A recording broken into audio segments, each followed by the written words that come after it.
bad. You should eat a lot of it. They say hunger is the best spice.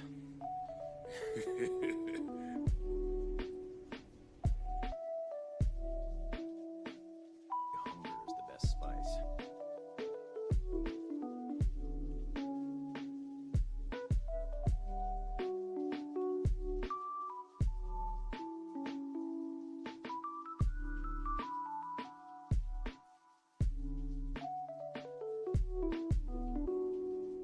Ever heard this story?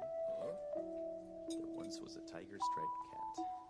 This cat died a million deaths, revived and lived a million lives, and he was owned by various people who he didn't really care for. The cat wasn't afraid to die. Then one day, the cat became a stray cat, which meant he was free. He met a white female cat, and the two of them spent their days together happily.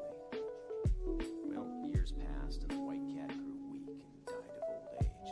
The tiger-striped cat cried a million times, and then he died too. Except this time, he didn't come back to life. Yeah, it's a good story. I hate that story. I never liked cats, you know that. Oh, yeah, that's right.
And just like All Might, I have arrived.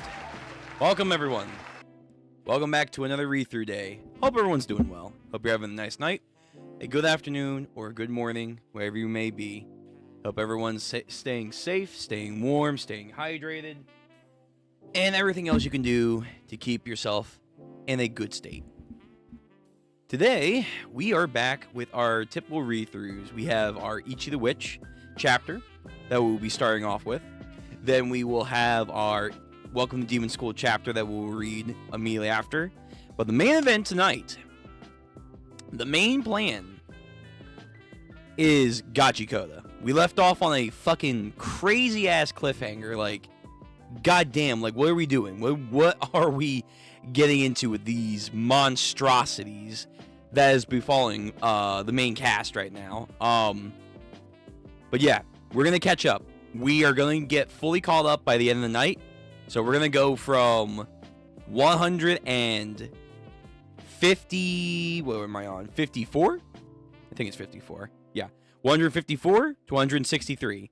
And then apparently each chapter comes out like roughly like Tuesday, but we'll save them for Sunday streams.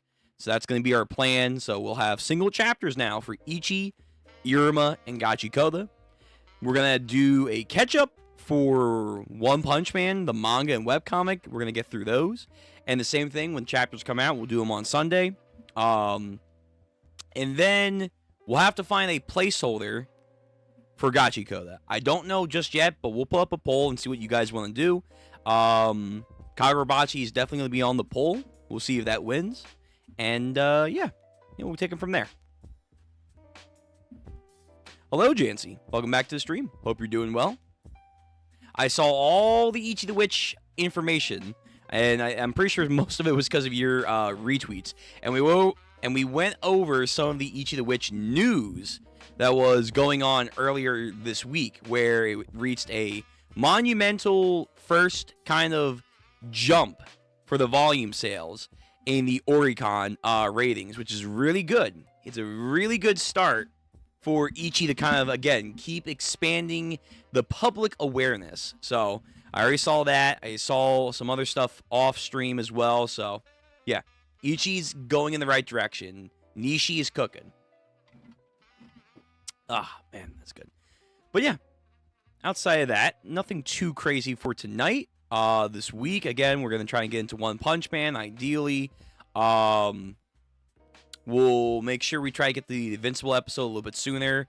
Last night, we did the Invincible episode. That was pretty good. I liked it. Some interesting opinions are going online about the season. It is what it is. We also watched Maul. Maul was pretty good. The first episode was not bad. We'll get to the second episode, like, again, roughly when Invincible comes out. If there's another episode, we'll get to it. Then next week's Saturday kind of watch-along stream. Again, Frieren's going to be the primary focus. We'll probably, if there's a Maul episode, we'll watch that. But if not, maybe we'll get back into Trigun Stampede. And then One Piece is back from break this week, so we'll get to that. I think we're going to do The Greatest Estate this week instead of JoJo's, just so we can give them a little bit more love. Get further along with that. And yeah, we'll go from there. I'd say add Mad to the poll and Centauria both on Manga Plus. Okay, I'll add them. Again, I'm not too sure what we're going to do after Gachiakuta, but I will add a couple stuff there and see what people want. Welcome to Stream Blast. Oh my god, is that the real Ziz, the Destroyer of Worlds, and the Bringer of Peace? Through destruction, you get peace. As Beerus once said. But yes, 'tis I. 'Tis me. Both Ichi and Iruma were very good. I have a massive theory when it comes to the Iruma that we'll share later. Cool. And honestly, I think I cooked with my theory. Well, I got my fucking bowl right here, and I'm ready to devour this theory then, because that sounds great. But yeah, so I think we can skip the continuous pre-stream setup. We'll go right into it. So again, we're going to start with Iruma. Iruma, oh my god. We're going to start with Ichi. I did it again with the fucking eyes. We're going to start with Ichi. So we're going to follow up with the goddamn Magi Keepers and find out what's going on here. Again, I know people are kind of mixed on the Magi Keepers kind of getting introduced right now. Mainly because XY. But I think, again, we went over this last week. Let Nishi cook, and I think this won't be a big deal. In my humble opinion. Oh, hold on. Let me take JoJo's off. Boom. I still haven't done my Ichi thing. I have been slacking on my Ichi. I gotta update him. I gotta update my banner. But yeah, so rules are down there. We're reading off Viz, so no link to the chapter for chat. I'll do that for Gachiakuta. Make sure you like the stream, comment down below, subscribe to the channel, all that YouTube jargon, and make sure you have your drinks and your snacks for the stream going forward, because here we go into our first reading. So, Ichi the Witch, chapter 78, the 78th Hunt. We have chance meetings our fate. Very cryptic and mysterious title right there. The crowd, Magi Keepers, so they are known. They are known, which I figured.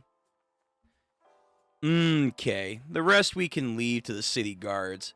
Huh, there we go. Alright, so let's see what, like, there was the big talking point on how does Dakaris know these individuals personally? Is there, like, some shared history? Have they gone on missions before? Like, what's the rap sheet on them? No, sir. Hey, well, so the real deal is here after all. The Abyssal Witch Dakaris. Damn, Nishi, how short is he? I know this is just for, like, laughs and giggles and stuff, but, like, my man is pocket size. Holy shit. He's, like, Meliodas size. Holy shit. Look there. Come on. Natoli. I almost want to say Natalie. Natoli is the Mantle Witches Association's home base. What are you doing letting a petty crook like that run loose? We need you girls to keep it together. I wonder because he said it like that. Is that implying that the Magi Keepers can only be guys? Maybe I might be reading into that. You got that, Miss Gifted Witch? You are correct. I am indeed everyone's favorite uber-talented badass, Dakaris, the world treasure adored by all and a living, breathing miracle. No one said that. Easy, girl. Easy. Bring it down 10 notches. Bring it down. But, yes, of course. No, I didn't say that. Anyway, are you two the VIPs Monogol was talking about? Yep. Really? Okay, so that was also talked last time. So, I don't know why I got something in my eye right now. They made it sound, Monogol, that there was a single person coming here. And the idea was that there was going to be a senior officer or some kind of, like, boss, sensei, for these two. And these guys are candidates. But it now looks like, no, it's actually these two. So, that's kind of weird. That the story was presenting one person, and then we got these two. Maybe the one person that they were referring to will show up later on, but as of right now, no, I guess it's these guys. Okay. I am the Magi Keeper, Higurashi. And this, Box Sitter. I appreciate if you would call me Star. But everyone insists on calling me Boxy instead. Okay. I'm gonna call him Box. So, good to meet you. You keep that weapon away from me. Mugi, come here. That thing is dangerous. How rude. You aren't crooks. We aren't going to do anything to you. Bro, Ichi, damn. Whoa, hold, man. Hold, my man. Wait. This man wants to check the fucking Magi keepers right now. He's got his fucking dagger on his hips, like, charging in. Damn. It's like when a fucking big-ass dog goes to a dog park for the first time and wants to check a smaller dog out. Damn, hold on. Easy, Ichi. Alright, there we go. I haven't seen a sword shaped like that. And the blades are pitch black. I didn't notice that last time. They're pitch black. Is it me, or did it really suck up the Majik? Oh, who the hell are you? Ichi. Down, boy. Speaking of dog. Ichi. Wait. Black hair. Black outfit. The red eyes. On Team Dakaris. Yeah, that matches the description. Oh, I get it. That means you are Ichi the Witch. Yes, the prodigal son of the witches. And Monogold, back to her. I'm terribly sorry. I don't think I heard you correctly. Could I ask you to please repeat that? Oh, hold on. We might actually have an answer to what we were talking about. Brother. Oh, double page spread? Okay, double page spread. Oh, wow. Okay, I think, yeah. Okay. I think the Magi keepers are all dudes. Okay. Their symbol is like a V with 1, 2, 3 lines through it. This guy he's doing the Trafalgar Law pose when, like, we first met him. Okay. And he's got, like, some weird snow hat. Then we have a very tall individual. So tall, he's, like, peering through the manga panel. He's got, like, Super Saiyan 3 hair. And then another fairly tall individual, but they're kind of slouched. And they have really wavy hair. And they look depressed as hell. I think are they carrying no, I was going to say, are they carrying a shield? No, that's not a shield. That's, fuck, what are they called? They're the Indian weapons. They're the rings. From fucking, one, primarily, I remember, is Yu Yu Hakusho. Fuck, what were they called? Hold on. Slight tangent. Like the doctor. The doctor had them. Yeah, this guy, Shigiri. What was his fucking weapon called?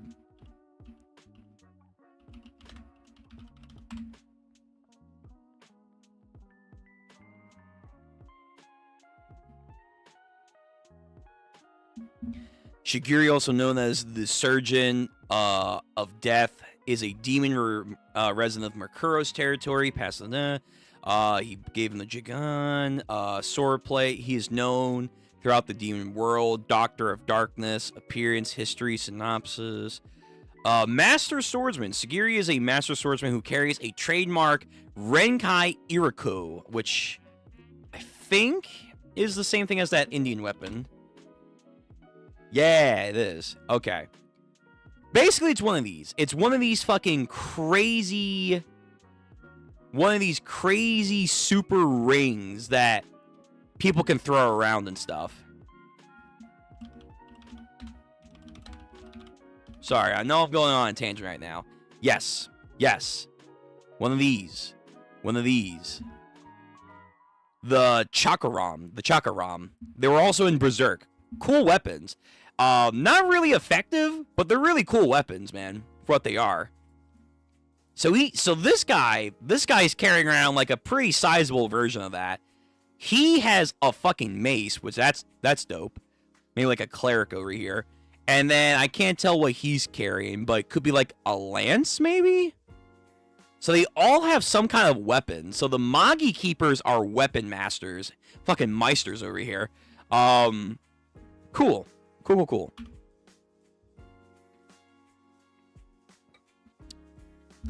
I said we would like Ichi the Witch to become a member of the Magi Keepers. I mean, can't he do both? Again, that also goes to show you, we talked about it last time. He is a bumpkin. He's from the backwoods. So he probably didn't know, or the villagers of his hometown village they're probably not aware of the Magi Keepers as much as they were witches. But it is interesting because he did go down to the village. Surely if they were more publicly known there, they would have been talked about, and they should have spiced his intrigue just a little bit, but, you know, whatever. Oh, I see. However, if I recall, our agenda today included only my report on our association's recent activities and discussion about possible joint actions against the world hater Majik. Commissioner Chun, oh my god, Chun from Cyberpunk. Chun, the Magi Keeper Commissioner. Okay, so the head honcho, fucking Yamamoto here. Let me see. So yeah, this guy has the Chakaram ring. And then this guy, I thought he had like a lance. I have no idea what the hell he's packing. This like super tall individual he's carrying around some kind of weapon. I have no idea what the hell that is. It looks almost like it's like a massive rolling pin, but I know it's not a rolling pin.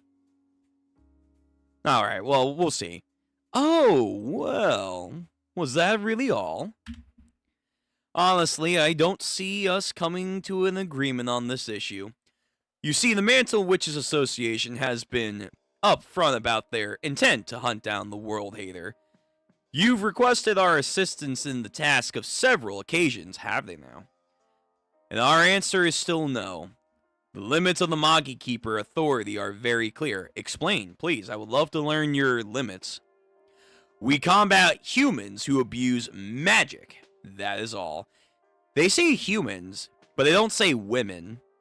Which maybe means that there are men that can use magic? Magiks are the association's jurisdiction, yet you have weapons that conceal them. Magic criminals are ours. Tradition has long kept our powers separate. The Magi Keepers are a different organization established by the government. What's this? Wait, what? There's a government? I was wondering if there was some, like, kingdom or something or another that they answer to, both of them, like the Naruto hit like ninja villages. They have a government? They have a government? Where's this government? What the fuck? I want to know about this.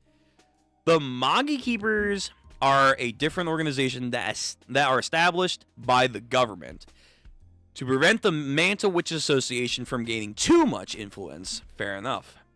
Can't let the witches run shit, I guess. Interesting. There are, of course, people who abuse magic for illegal activities for personal gain. Most crimes involve magic are handled by the police, Internal Magic Investigation Department. That's a mouthful.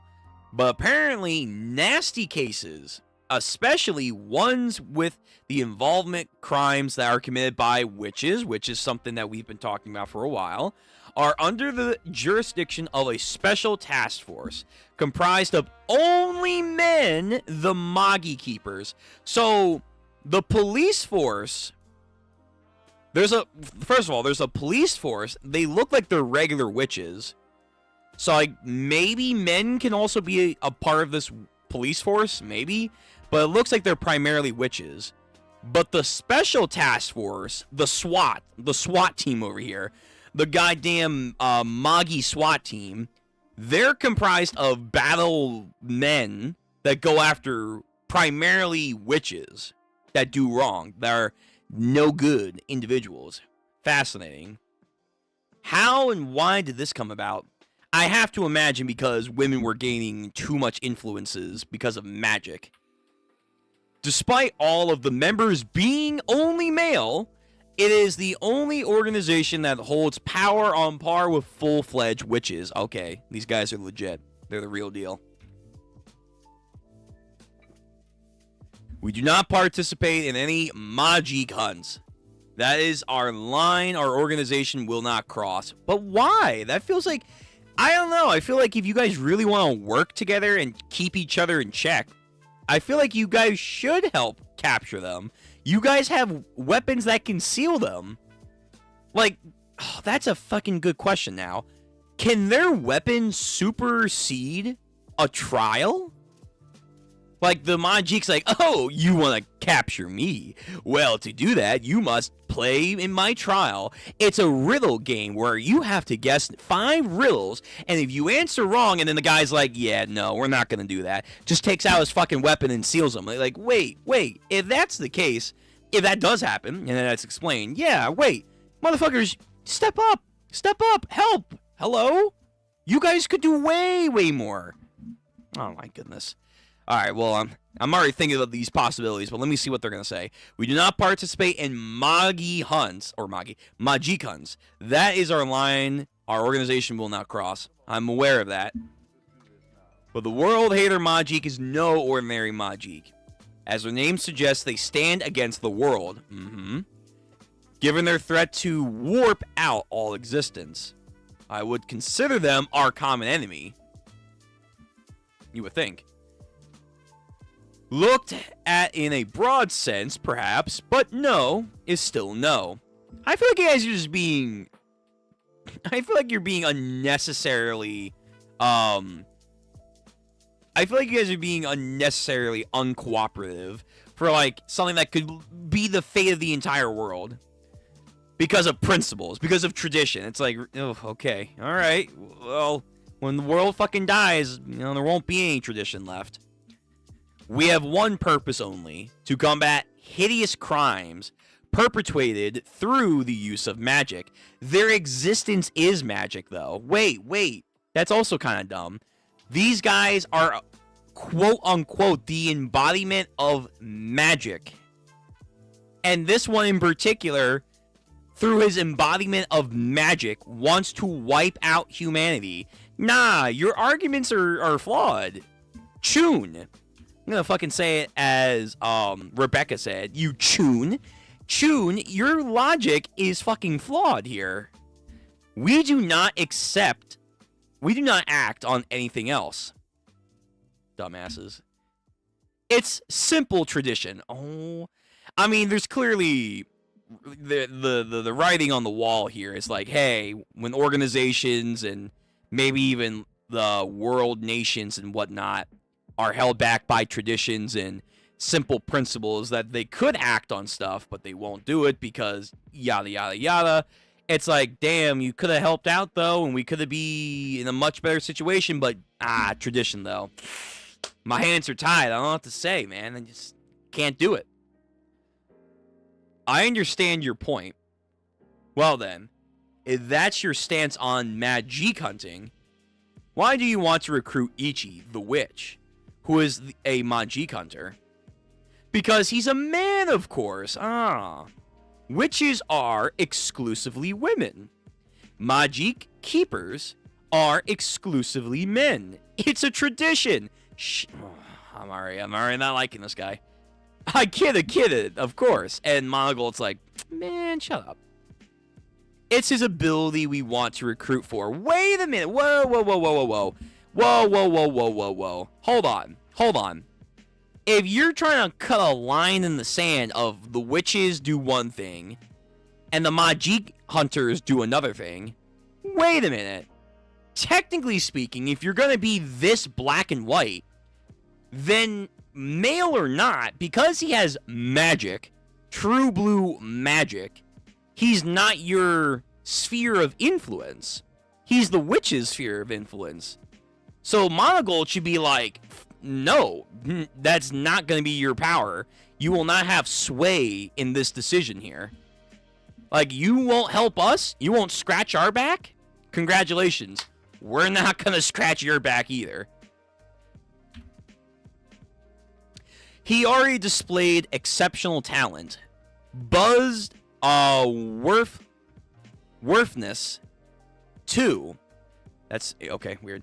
And I think adding a member who can directly handle magic would shake things up for us in a good way. And I like that, because I feel like you guys are going to make a power grab. Besides, what organization doesn't want as many capable recruits as we can get? Can I at least say hello and offer my congratulations? All newly inducted witches are supposed to be introduced to Magi Keepers. Okay, it's very weird, but sure. Oh, I'm terribly sorry, but Ichi is currently away on crucial mission. Aw, is he? Well, that's too bad. Yes, I'm afraid so. Oh, yeah, we saw that one coming. Hey, I'm back.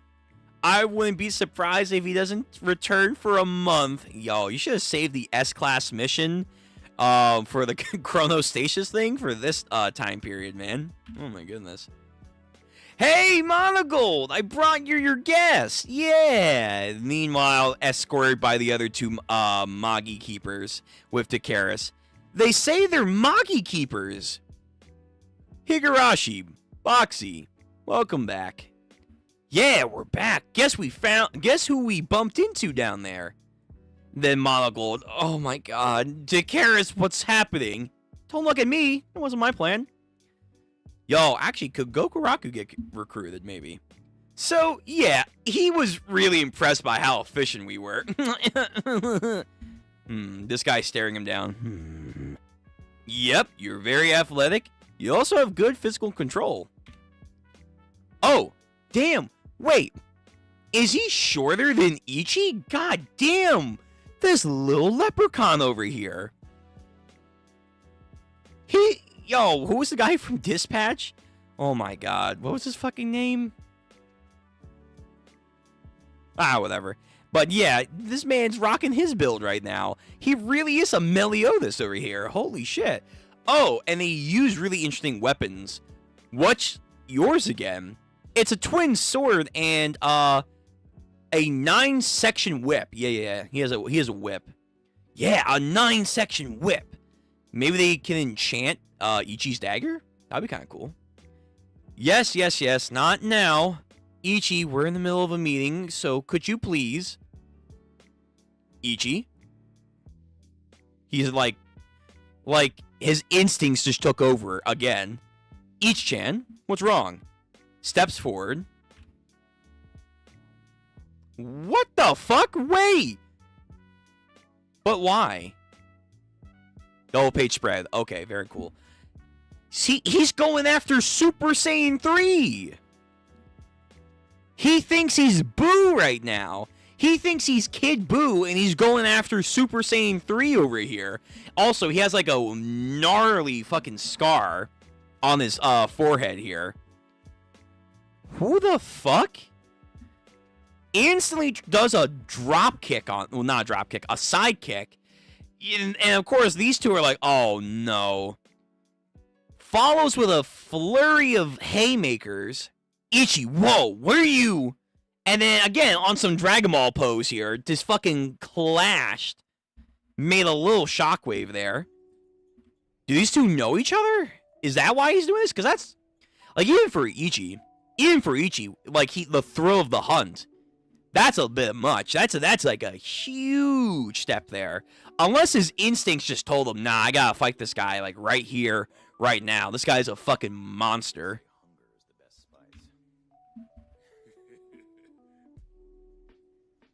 What is this guy's weapon? It's fucking huge.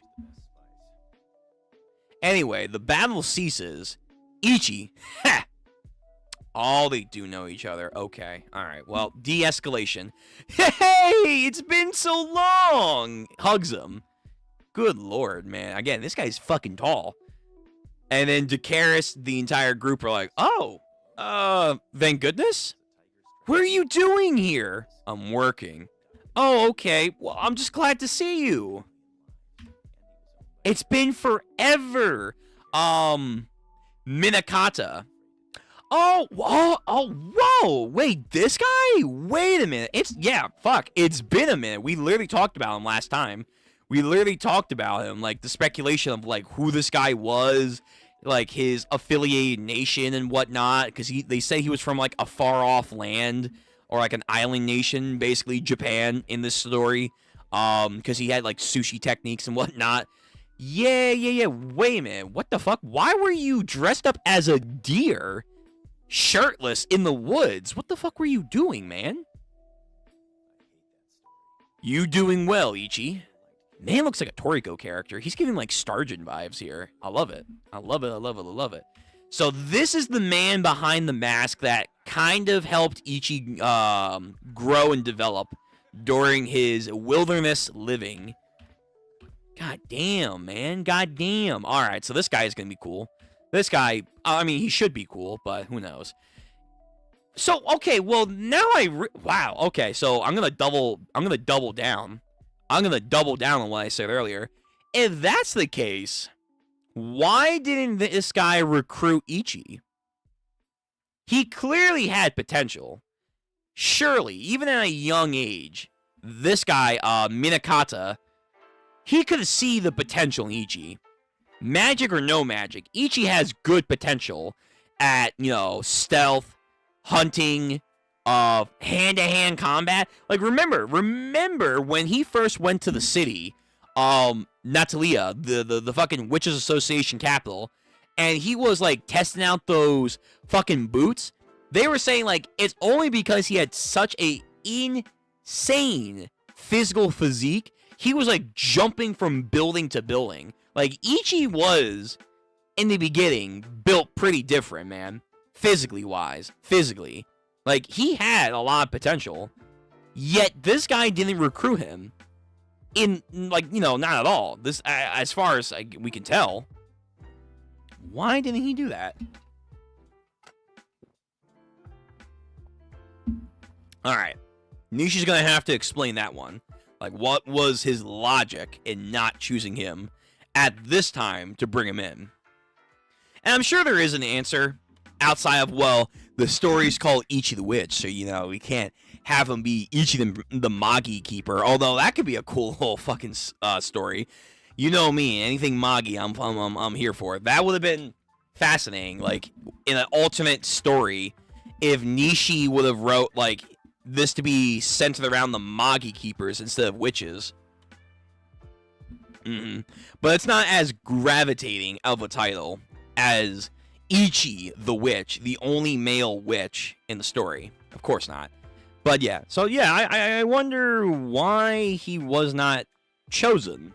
Why did he not think to bring him into this all male, all XY chromosome organization, which we now have confirmation.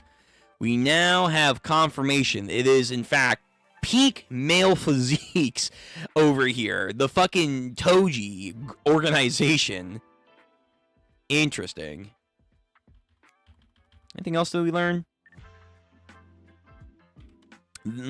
Outside of these guys kind of know Dakaris, nothing crazy. And Ichi's very fascinated, and they already knew about him. But yeah, so we have the group. These Magi Keepers. Chun, the commissioner. Minakata, and then this guy with the fucking chakra ring. And how their organization is built on tradition of doing the human policing / witch crime hunting and witches deal with magics. And because of tradition, this guy's like, nah, we're not going to do anything else. We're good. Even though, again, we went over this page, and this entire page of his logic makes no sense. I'll be honest with you. Like, you're just being difficult for the sake of being difficult here. Like, bruh. And then not only that, not only do you not want to help our cause out, you actually want to, like, supersede your jurisdiction by taking Ichi, who is a magically gifted, fully indoctrinated witch, to a Magi Keeper. Nah, man. Nah. The XY argument ain't gonna work this time around. Tradition my ass. But it was funny, like, Mongol, oh, he's not here. He'll probably not be back for a while. Hey, I'm back. What's up, Mongol? Bad timing. But yeah, this guy's cool. I like his design. I mean, the entire Magi Keeper designs are really, really dope. But this guy, Minakata, he is 100% giving me Toriko flashbacks.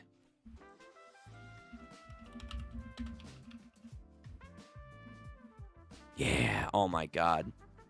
Bring me back, man. Bring me back to the good old days of Toriko.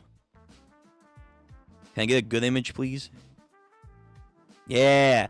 He, like, not as, right now at least, he's not as physically, roided like a Toriko character.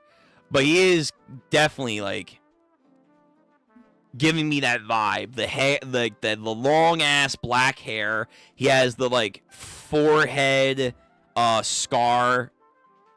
Fuck, where did I go? Hello? Okay, there we go. That's weird. Yeah, I wonder if Nishi was thinking some Toriko design here. He also definitely looks like a Magi character. Like, he looks like Elder David. Yeah, Elder David mixed with, Solomon. Yeah, a lot of designs giving me feelings about this guy. Either way, this guy's going to be important going forward. 100%. Okay. Let me see what you guys are thinking, because I'm sure there's a lot. I'm sure there's some stuff you guys want to talk about. And I know, Jancy, you want to cook, so I'm going to give you guys the time to cook. All right. Believe it or not, some people are still upset of more men popping up after this chapter, which is stupid. Nah, what? Nah, they literally just, like, set in something that was already then pre-established, like Minakata, as a reminder, like, hey, there were other men out here doing some weird shit. It's fine. It's fine. Again, the argument of why these guys don't do Magi hunting is very dumb. It's very dumb. Like, I'm not gonna lie. As of right now, the surface argument, oh, tradition, you know, we're not gonna get involved with you, but we're gonna force ourselves into your territory to do what we want, which is okay. But like, their argument is not sound, but I can see where they're coming from, and now that it's pre-established stuff that's coming back into the forefront, like with Minakata here. Nah, this is fine. This is fine. This is fine. Like, these people then should have had the same reaction when Gokuraku was introduced then. Like, at that point, like, what was the difference then with Gokuraku and these individuals? Like, outside of, I guess, sealing, you know, Magiques, like, do people just think Gokuraku is fucking useless then? Like, he's such a non-threat for the status of Ichi that people don't, like, complain about him? But it's like, Gokuraku, in the long run, Gokuraku's gonna fucking learn how to deal with Magiques in his own way. In his own way, shape, and form. So, if that's not an issue, why would this organization be an issue then? Anyway, that's dumb. But people be dumb. On Twitter, one of the translators said that Boxster's name actually is translated to star in Japanese, which is more of a star reference. Yeah, the star theory conspiracy continues. So, just putting it more out there, do not be surprised if we're going to get some cosmology in Ichi the Witch.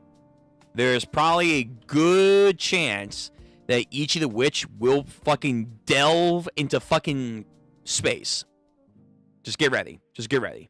Just letting it be thrown out there. There's more and more star stuff that are coming our way. Bruh, with his Garp ass hat. Garp? Oh, you mean when he had the dog hat. Yeah. True. The XY gang. True. XY gang, pull up, baby. Finally, representation. I'm gonna stop right there because, you know, I'm playing with fire at that one. What's Are You from Blue Lock doing here? I don't know that reference. Let me see. Who are you?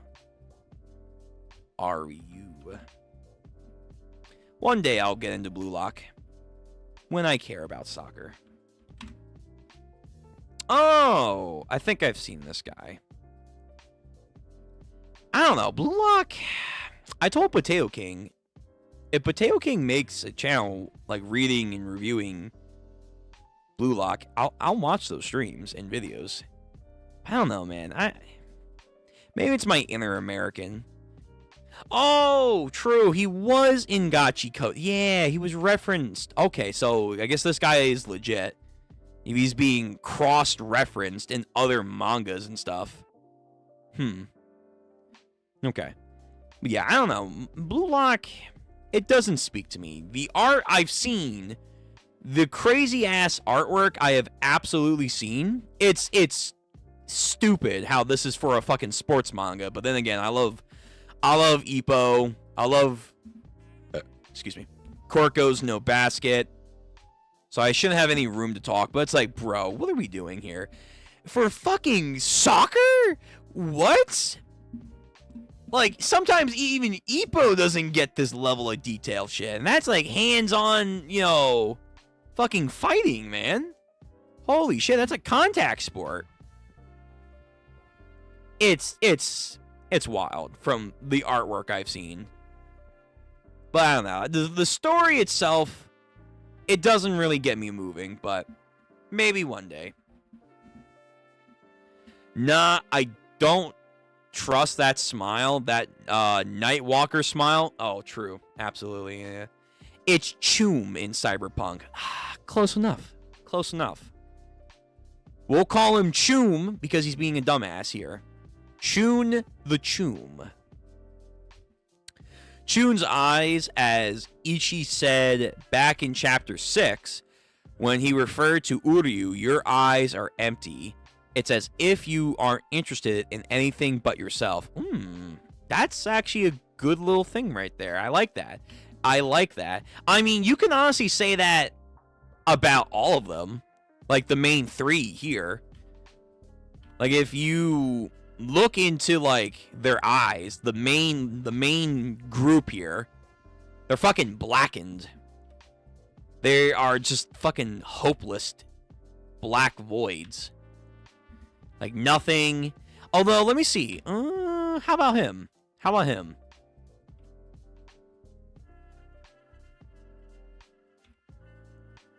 He's got a little hope. He's got a little hopium still left in him. He's not. Maybe because Ichi. Maybe because Ichi. He's got a little hope left in his eyes. It's not like the blackest pits of the abyss over here. Okay, alright. So maybe that goes to show like there is going to be some inner turmoil with whatever the Magi Keepers are tasked to do versus what he would want to do with Ichi. Also, I guess now I know his weapons, so it's probably a bunch of knives. So again, Toriko shit over here. He probably carries like a whole case of like cooking utensils with him. So that's fucking based. That's really cool. I can't wait to see this guy pop off in combat. Tasuka Blade. That sounds familiar. The Totsuka Blade. You think he's carrying this? Maybe. I mean, I think he's carrying like a knife kit, man. I'll be real. I think he's like carrying a whole ass like Toriko prep knife kit here. Your chef's knife, your cleaving knives, your fucking serrated knives, your fishing knife, all of this. Yeah, I think he carries a whole ass cooking set with him. And again, if that's true, man, Nishi, fuck, man, you're again prying on my Toriko feelings right now, and I love that.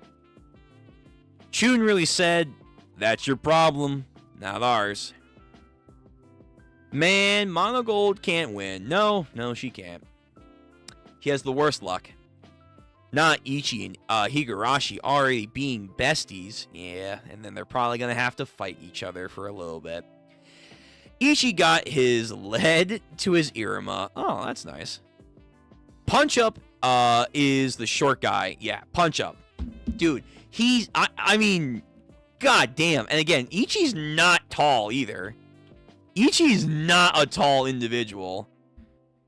And yet, this guy is fucking shorter than Ichi. Like, there's short kings, and then there's short emperors. This man's a short emperor over here. Goodness gracious, man. Like, he might be shorter than Meliodas. Mikata, yes, so he's back. He's in the story. Very cool character design, absolutely. 100%. This was a good, this was absolutely a good chapter, Vel. This was a very good chapter. It's giving us the expansion of the lore and world building that I've been looking for. Again, I don't agree with the arguments the Magi Keeper Commissioner is trying to, like, spout. I think it's fucking bullshit, and I think he also knows it's bullshit because he's just trying to fucking play Monogold and the Witches so he can get Ichi for whatever real purpose. Yeah, like right now the Magi Keepers are kind of being bums right here, just to do some nefarious behind the door deal over here for whatever reason. Clearly, his fishing business didn't work out, so he decided to go corporate. Oh, right, yeah. Come on, he knew sushi shit, so yeah, I guess not. Their outfits kind of look like... Oh, wow. You know what? Yeah, I was kind of thinking their outfits do give me a similar vibe to another shonen thing. Yeah, the fucking paramilitary. We don't know what color it is just yet. But you could go out on a limb and say it's white. Yeah, the paramilitary white outfit is definitely very Quincy. It is absolutely Quincy-like.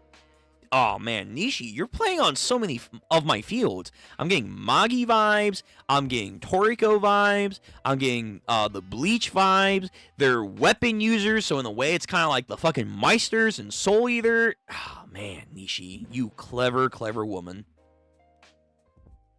Yeah. All right, good catch there, Blast. Good catch there. Chun's giving his Nightwalker energy, and I hate... Yeah, Nishi loves drawing these, like, blank, emotionless, manipulative men. She really loves that.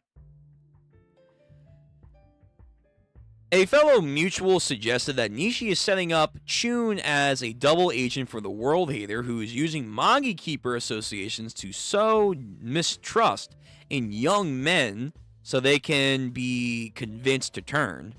Turn to what? I mean, he's fucking red-pilling the goddamn men and using the Magi Keepers to do that? For what? He seems like he hates humans.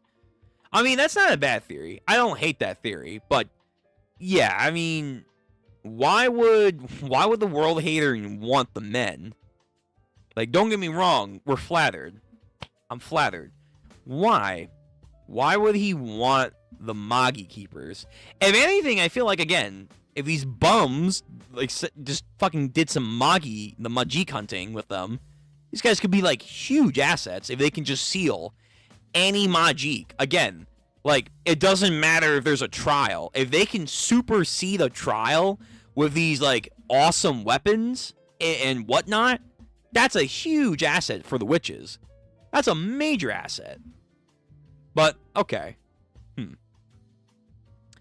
Against the Mantle Witch Association and side with the World Hater, I don't know. That's... I mean, he could, but what do the men get out of it? Or what are they promised? It would be my question. As well, it would also be a good contemporary on how most boys and men don't start off as misogynist or hateful, but are lured into those by older and high power. Yeah, okay. I mean, that would be an interesting way to address that topic. Sure. Which, honestly, I could see Nishi potentially doing. Oh, yeah. I mean, we already talked about it before, like, the mere concept of... And they're hitting it a little bit in this chapter, too. That this organization has some very self-aware... You're a woman, I'm a man, we're not going to be built the same. We're two different entities, and that's it. We'll never get along, we'll never mingle. We're just going to, like, tolerate each other. at the bare maximum, and that's it. So Nishi is already diving into some very rough terrain with this topic here. So we could go further. Absolutely. 100%. Would she do that? We'll see. They're like Tosca blades because they seal magiques. Oh, okay. Makes sense. If Chun is the Nightwalker of this series and the Magi Keepers are this series' Demon Patrol, then I'm willing to bet Minkata is the series Henry. Well, I feel like Chun, I guess, yeah. From that dialogue, yeah, I guess so. He could become the Henry of the Magi Keepers. Yeah. Okay. Very good Ichi the Witch chapter. A lot to digest. Our dude is finally here. We're gonna learn more about Minkata, where he's from, and why did he not choose Ichi to become a Magic Hunter? Again, if they really want strong male candidates, magic or no magic, Ichi has no parents, as we know of. He clearly had skill at a very young age of strategy, stealth, and physical capability. So why not bring him to the Magi Keepers? Maybe he was doing it out of a mercy. Like, he knows this organization is not on the up and up. So why introduce such a unfathomable horror upon this kid, even compared to just him living by himself on the mountains? That is a much better fate than being a part of this organization. Maybe. It's only a matter of time before the girl from chapter 1 shows up back in the story. Yes, again, we talked about that last week as well. That girl will probably come back. Yeah, absolutely. Okay, let's get into Ichi. Oh, my God, I'm doing it again. Fuck, why am my brain just can't, like, comprehend Ichi and Iruma, like, when they're back-to-back of each other. My brain's like, they're basically one and the same, my guy. It's like, no, they're not. Well, alright, so yeah, if anyone was here for just Ichi the Witch, thank you for showing up. Make sure, on your way out, like the stream, comment, subscribe, again, all that jargon. But we are now transitioned into Nishi's second series of the evening. Welcome to Demon School. We're getting closer and closer to the wrap-up of this flashback arc. It's been one hell of a journey. I love it so much. I kind of don't want to leave, but we have to go back eventually to our main boy, to, the guy of the series. But the Henry flashback arc has been phenomenal. The lore, the character stuff, great. Just great. But now, of course, tragedy. Tragedy is about to unfold. Because we're about to see why, oh why, did Omri's mom not get to stay in the demon world. Why, oh why. So, let me go over, switch out our boy, Ichi, thank you for your time. But now, it's Iruma. It's Iruma o'clock. So, time to strap in and let us read. So, nice cover page here. Ooh! I'm sorry. We gotta start. We're gonna start it off again. Nishi, I need you to explain what the fuck's going on here. How are you here? How and why do you exist? You need to be explained. You are literally the elephant in the room.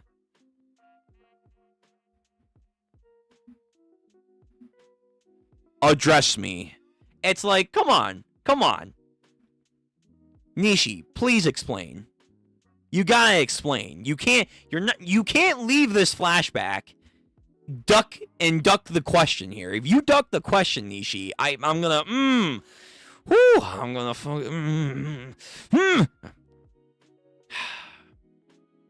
Don't duck it, Nishi, I swear. Please. I love you. But you need to answer this question. How the hell is she here? And why is she here? So anyway, we have the main cast of characters that are a prime focus for this flashback. Of course, Henry, Merzey. Merzey's blonde? Oh, wait, no, they changed her hair. They dyed her hair. I remember that. Yeah, because I'm fairly certain a couple chapters back, we got another color of her.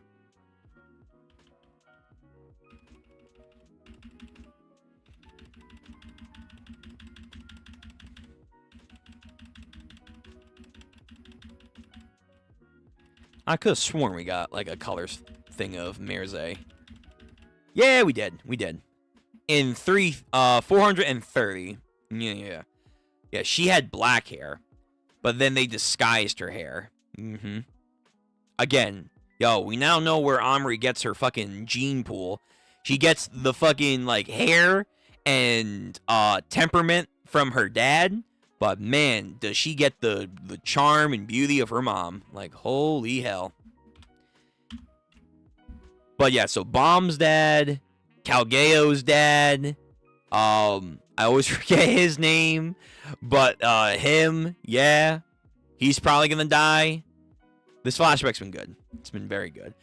Chapter 439, Merzey, Part 3. Alright, let's get through this chapter. We'll discuss, and then we got Gachiakuta. We got a fair bit of Gachiakuta chapters, so we gotta make sure we plow through those. So, Henry, of course, is just going through it right now. Unsure of what he can and cannot do. Professor Baum, how is Merzey? Things have settled down for the time being, but she hasn't regained consciousness and her pulse is weak.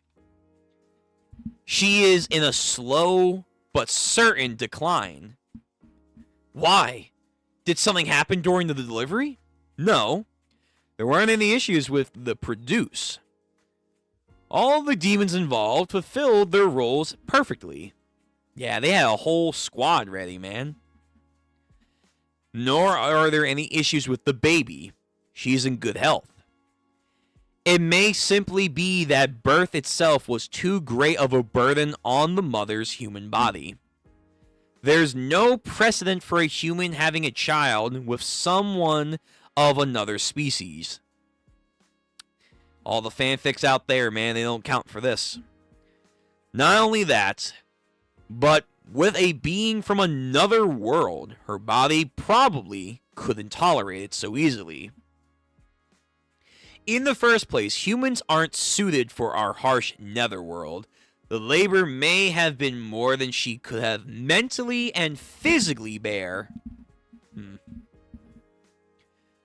It's true, Merzey slept quite a lot since becoming pregnant. I mean, is that like a...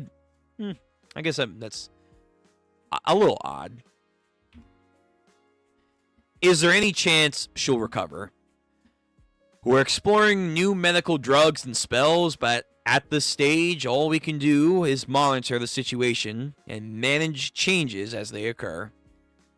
Can I see her? Not yet. Merzey, if she never wakes up again and keeps declining like this, if the worst comes to pass, get this fucking get this man away from me. Get away from Henry, please. I don't like that smile. That's not... Yo, you have Calgeo's face and you smile. That's how you know you're a bad guy. That's how you know you're a bad guy. You can't have Calgeo's face and smile. That's not allowed. Rest assured, Azazel-kun flinches. Ah, damn, but he's got that fucking fashion on lock right here, man. Look at this. His drip is immaculate. I am so sorry to hear about what's happening. Chief Narberus. You see, Border Patrol will take full responsibility for the situation, and we will support her in every resource at our disposal. We'll spare no pains, be it funds or personal. Thank you very much. Hold on. On some Ned Stark shit. Wait for the butt. Wait for the butt. Because everything someone says before the words "but" is all bullshit. Of course! So, you can sign right here. Yeah, no. Literally, he's literally making a deal with the devil. He's making an actual deal with the devil right now. That's a shame. Oh, boy. Okay, let me guess. We're gonna borrow your wife for a little bit. Nah, don't worry about it. What's this? It's a transfer agreement. Yo, fucking Bomb's dad's like, don't sign that, dude. Don't fucking sign that. That's right. You see, tomorrow morning, we'll transfer the mother and child to Sanzu, Demon Border Patrol's affiliated research facility. Damn, why does Bomb's father look like he's gonna throw up? Damn, what does he know that we don't know? I mean, we have an idea. A research facility? What's the meaning of this? Not just Merze, but Amari as well? It means the two of them are valuable to us for research, you see, and for experimentations. You see, the future of the Netherworld, we must research, investigate, and observe how they live more thoroughly. From now on, the research will be done by Sanzu, which means your role in this has come to an end. Wow. Bro, he didn't even, clearly you're not going to be actually her husband. No, there's no way. You did a good job, but now, leave it to the professionals. My role? Yes, you did a job well done, Azazel-kun. You have my thanks for your cooperation in this very fruitful experiment. In the cross-breeding of humans and demons. I don't like how you say that, man. I don't, that really makes my skin crawl when you say that. We'll be taking custody of Merze and Amari, in quote, so you can focus on furthering the Azazel bloodline property. Yeah, you can go stuff it. That's crazy. You know what's, again, in hindsight, it's like, she's going to school with so much of this, but I do wonder if they probably blacklisted this information on a need-to-know basis. But on top of that, one of the head teachers, the head teacher, you can argue, is Kalgeo. She is, at school with the son of the man who was gonna fucking experiment on her and her mother after birth. That's crazy. That's fucking gnarly to think about. And she wants to join the Border Patrol, the same organization that was gonna fucking experiment on her. Surely you've had your fill, right? Of playing pretend at romance. And such by now. Man, that's so foul. You're a foul motherfucker. Yo, Kalgeo, he has no charm on the outside, but he's all real in here. It's the opposite, man. You have all charm on the outside, but you got nothing. You have like a fucking pit in here, man. God damn. What the fuck's wrong with this family? Meanwhile, of course, again, the Sorichiro family, the Bomb family over here are fucking goats, man. They're real ones. These are the ones that you need to have, like, helping the Netherworld out, man. They're like, whoa. Let's pump the brakes. What the fuck? We're not gonna experiment on a kid. Please, stop this.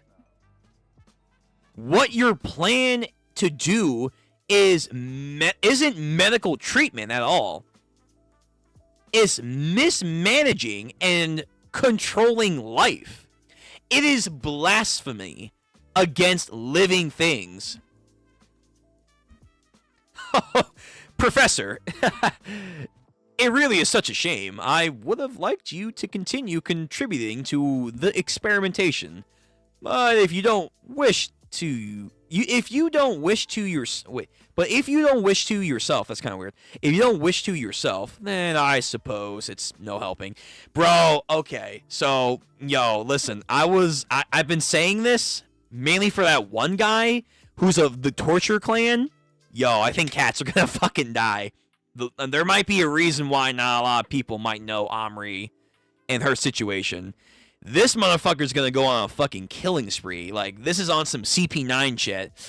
You're on a need-to-know basis, man. And you didn't need to know. Okay.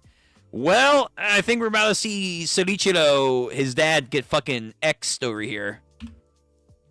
Well, you are a demon who resigned from Sanzu after all. So he knows. I thought it had been shut down, so that wretched place is still in operation. You're out of your damn mind. And of course, rips up the goddamn contract. Of course. Yo, you're not taking my mother. You're not taking the wife of my child, who literally just got out of labor, and my child that is just born into experimentation. Hell no. I won't sign this. I will never let you have Merze and Amri. Anyone who tries to take them away from me, no matter who they may be, I swear I will destroy them with everything I have. Yeah, there's the Azazel that's the true protector of his family, and makes it more believable why he's always protective against Ichi. Oh my god, I did it again. I did it fucking again. Against Iruma. That's what I meant to say. And he's entering his pride mode. The romanticist. Yes, here we go. I am, let me guess, I am the strongest, but is he going to get it off in time? Nope. Nope. No Escanor shit.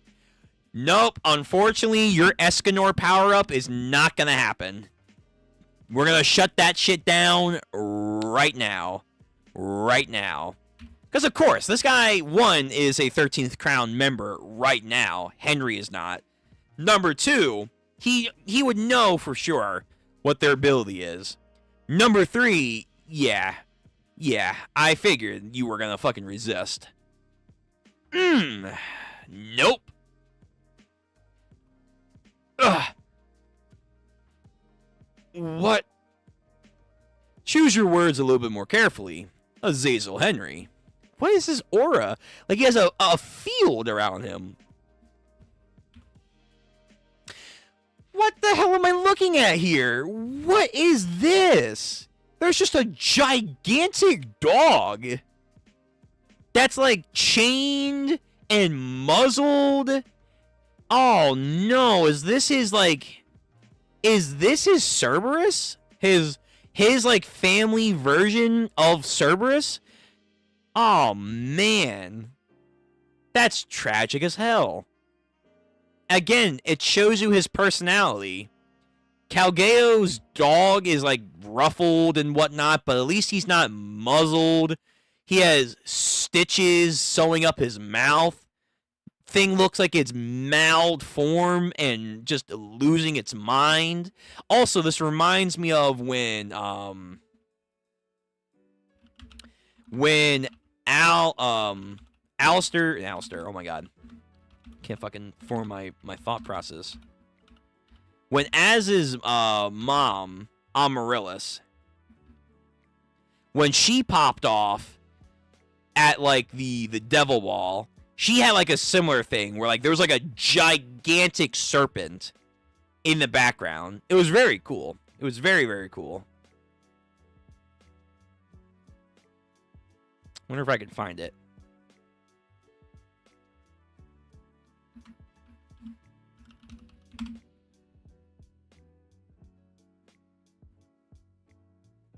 No, not this. Not her, like... not her succubus, persona field. Yeah, not this, like, Dark Souls boss area over here, though that was pretty cool, too. Like, she had, like, a... almost like a reality marble, where she made, like, a gigantic serpent. I forget where, or what chapter that was. I know it was during the Devil Ball. But I don't think I can find it. Yeah, no, not this. Not this.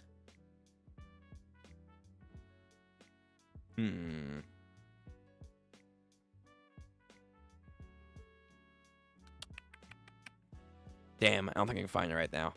Alright, that's fine. I just wanted to bring it up because that's what it reminds me of. Yeah, no, I'll have to go back. I'll have to go back. I'll do that after the chapter. But yeah, so again, this poor fucking creature is just tortured and all kinds of fucked up shit to it. That's a shame. But again, like, no, man, no. You're not on that level yet, Henry, unfortunately. Or do you bare your fangs against your superior, your master, me? Damn, he has a chain too? He's got a long, like, tail. I wonder, is that his tail? Or is that, like, his Cerberus makes, like, a tail couch for him? Man, you're evil. You are fucking Disney evil here. Holy shit. Alright. Let me find that. Because I'm not going to stop thinking about it until I find it. That was a good chapter. It was quick, but it was to the point.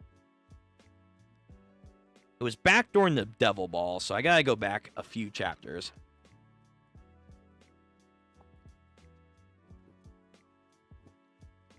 Let me see. What chapter? No, that's that's the Carla arc. That was good, though. That was a really good arc. Let's see. Where was the Devil Ball? Was it far? I hope not. Everyone's own. Joy's welcome to the the Mobius. Never mind. Yeah, so we gotta go pretty far back. Cause the Devil Ball was I think it was pre the art festival, right? Oh shit. Yeah, so we might actually have to go way fucking back. Destined Encounter. Is this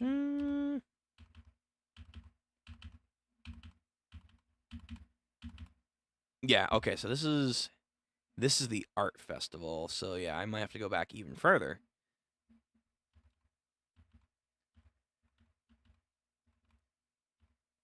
That's the that's the Heartbreaker exam. So a little bit closer. A little bit closer. Again, great arc. I definitely want us to do another Heartbreaker exam. Yeah. Oh my god.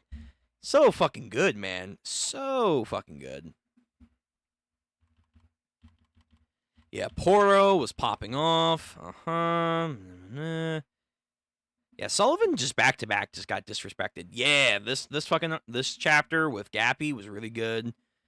Man, where the hell is the fucking that's the training arc. Okay, I think I'm close.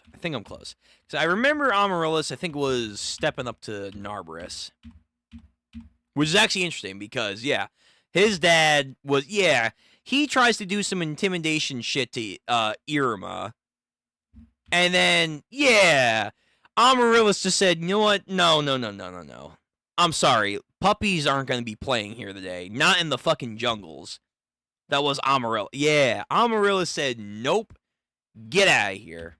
You fucking bum. But it's interesting that we have that. And now with this chapter, we have his dad do that to Henry in a very similar fashion. So I wonder if that's like something like all 13th Crowns can like admit, like almost like their familiar is like this massive stand. That's like you get anywhere close to them, they're gonna fuck you up or something like that. Yeah, it's definitely like a 1-to-1 right here. Cool. Very, very cool. And they did say, like, it makes sense that the Asmodeus family have serpents connected to them, so there's that as well. But okay, very simple chapter, very straightforward. Poor Henry, he's going through it. I don't know why you're even in this, like, thing. You were even in this chapter, but you're probably gonna die.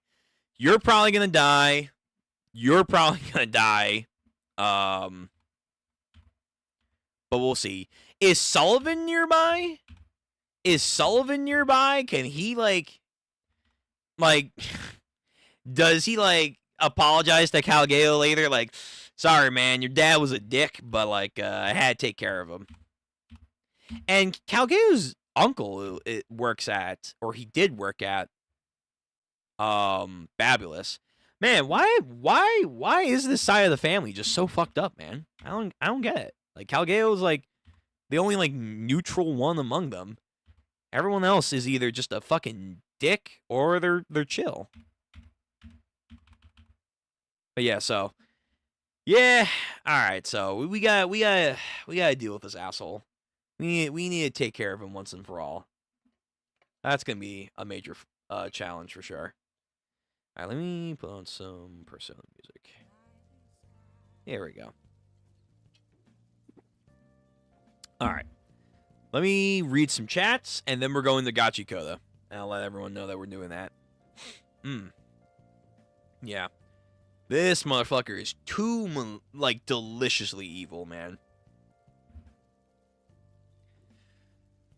Okay, so. Dex, you good? Yeah.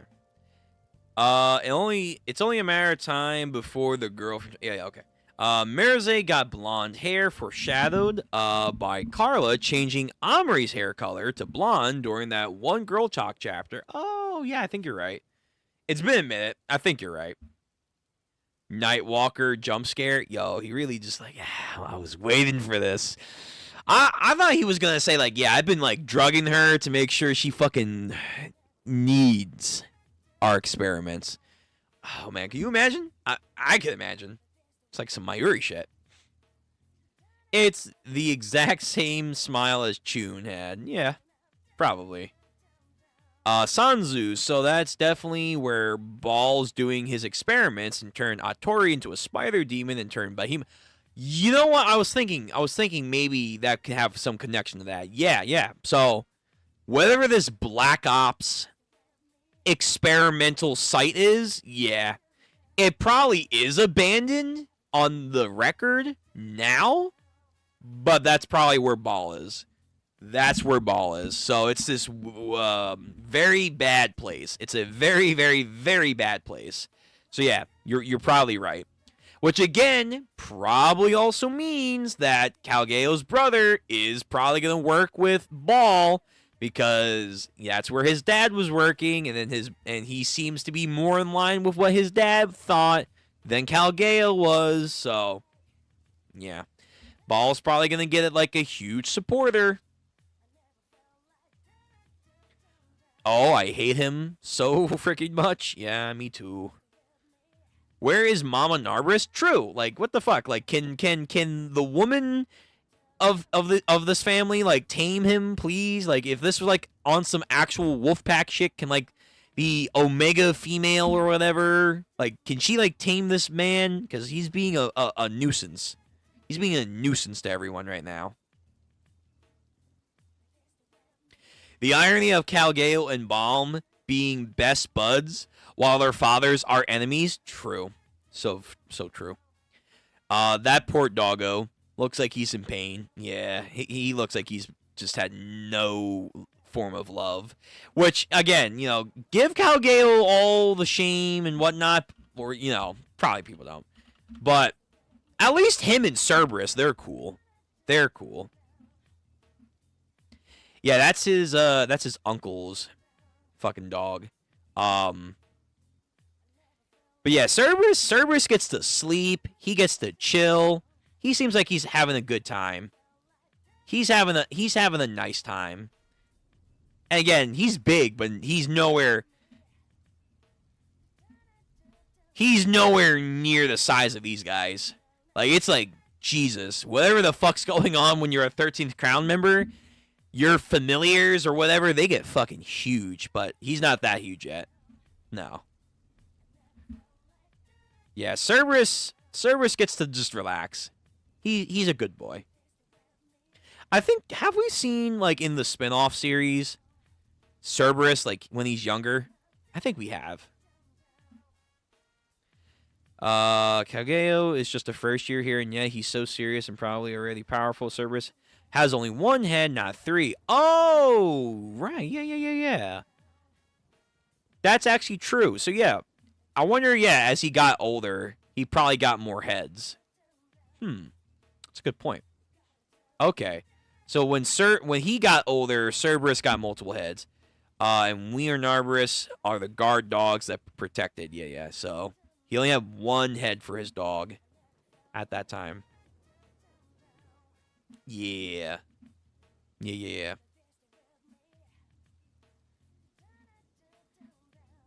Cerberus. Cerberus is a good boy with Calgeo.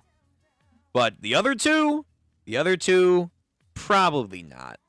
His dad we know is not. But his brother, yeah, he probably doesn't keep his Cerberus well enough. Yeah, Calgao's uncle. This guy seemed fun. He seemed kind of like a bum, but like he's a fun bum. He's like the bum that everyone needs. Like he doesn't want to like stress out about life too much. He just kind of wants to do himself, which again, I feel like is very anti-Narberus clan agenda, because no matter if it's like Calgao or like his brother or his father, they all seem to have some kind of agenda that they want to strive towards. Outside of being the guard dog for like the school, his uncle just seemed like he just wanted to chill. He just was like, I'm just here to do my job. I'm here to collect my paycheck, do my 9 to 5. I don't fucking care. But he seemed like a nice guy overall. So I wonder if we'll ever meet up with him. I hope we do.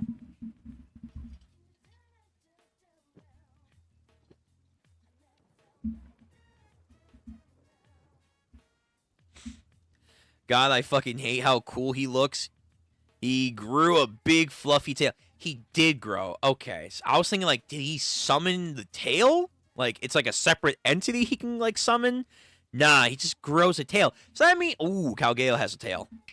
He has a fluffy tail. Confirmed. Yeah. Calgao, I'm sorry. You come from a family that sucks. Yeah. We all have our families. The only reason Calgao didn't end up like his brother or dad likely is because of his mother, his uncle, which, by the way, where's his mom? Narberus. Yeah, mom, please. Dad's scaring me right now. Can you please come and pick me up? Yeah. We're going to have to get some serious backstory into their family. But also City Chino. I also think Balm, their friendship, absolutely helped with Calgao's upbringing. For sure his mom and uncle probably shaped him in the early on stages, but then going to Babulus, his friendship with Balm, and then of course Opera, and then I would even argue Sullivan, even though he probably doesn't want to admit that Grandpa Sullivan, silly old principal, did anything much for his upbringing. But I think going to school with someone like Sullivan, depending on what happens here too, he probably wants to ensure, like, yeah, I don't want the next Narberus clan person to end up like this, because this was a problem.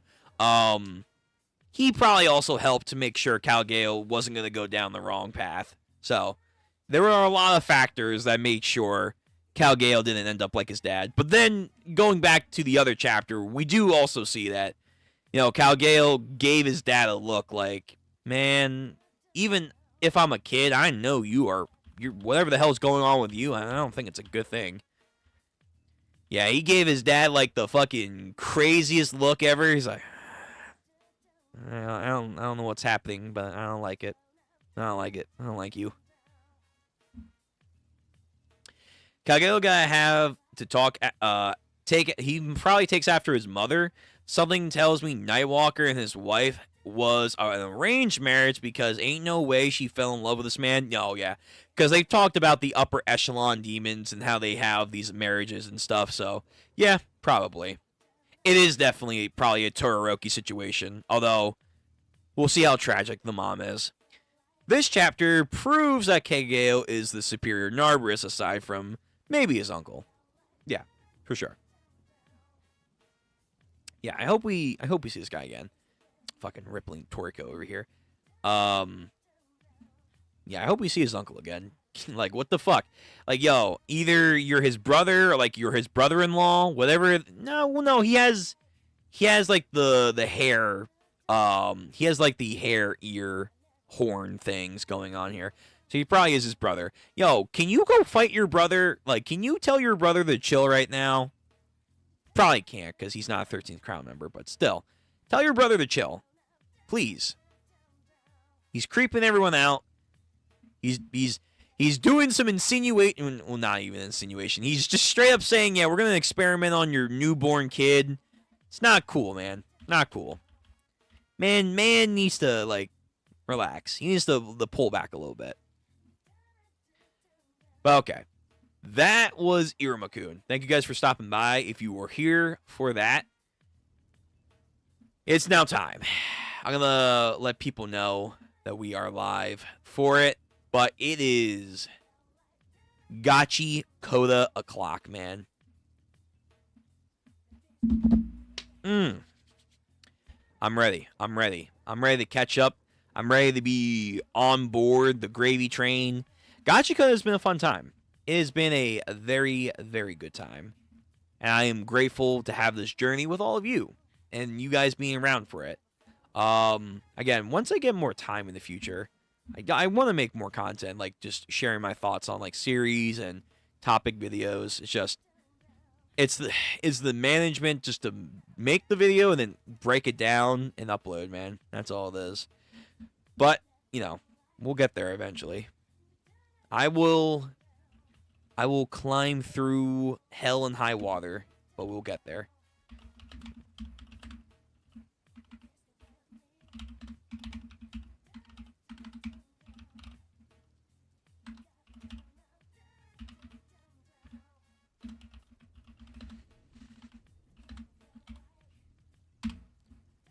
All right, post it there.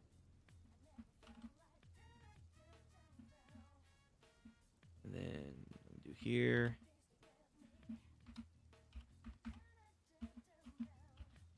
Reading till I am caught up.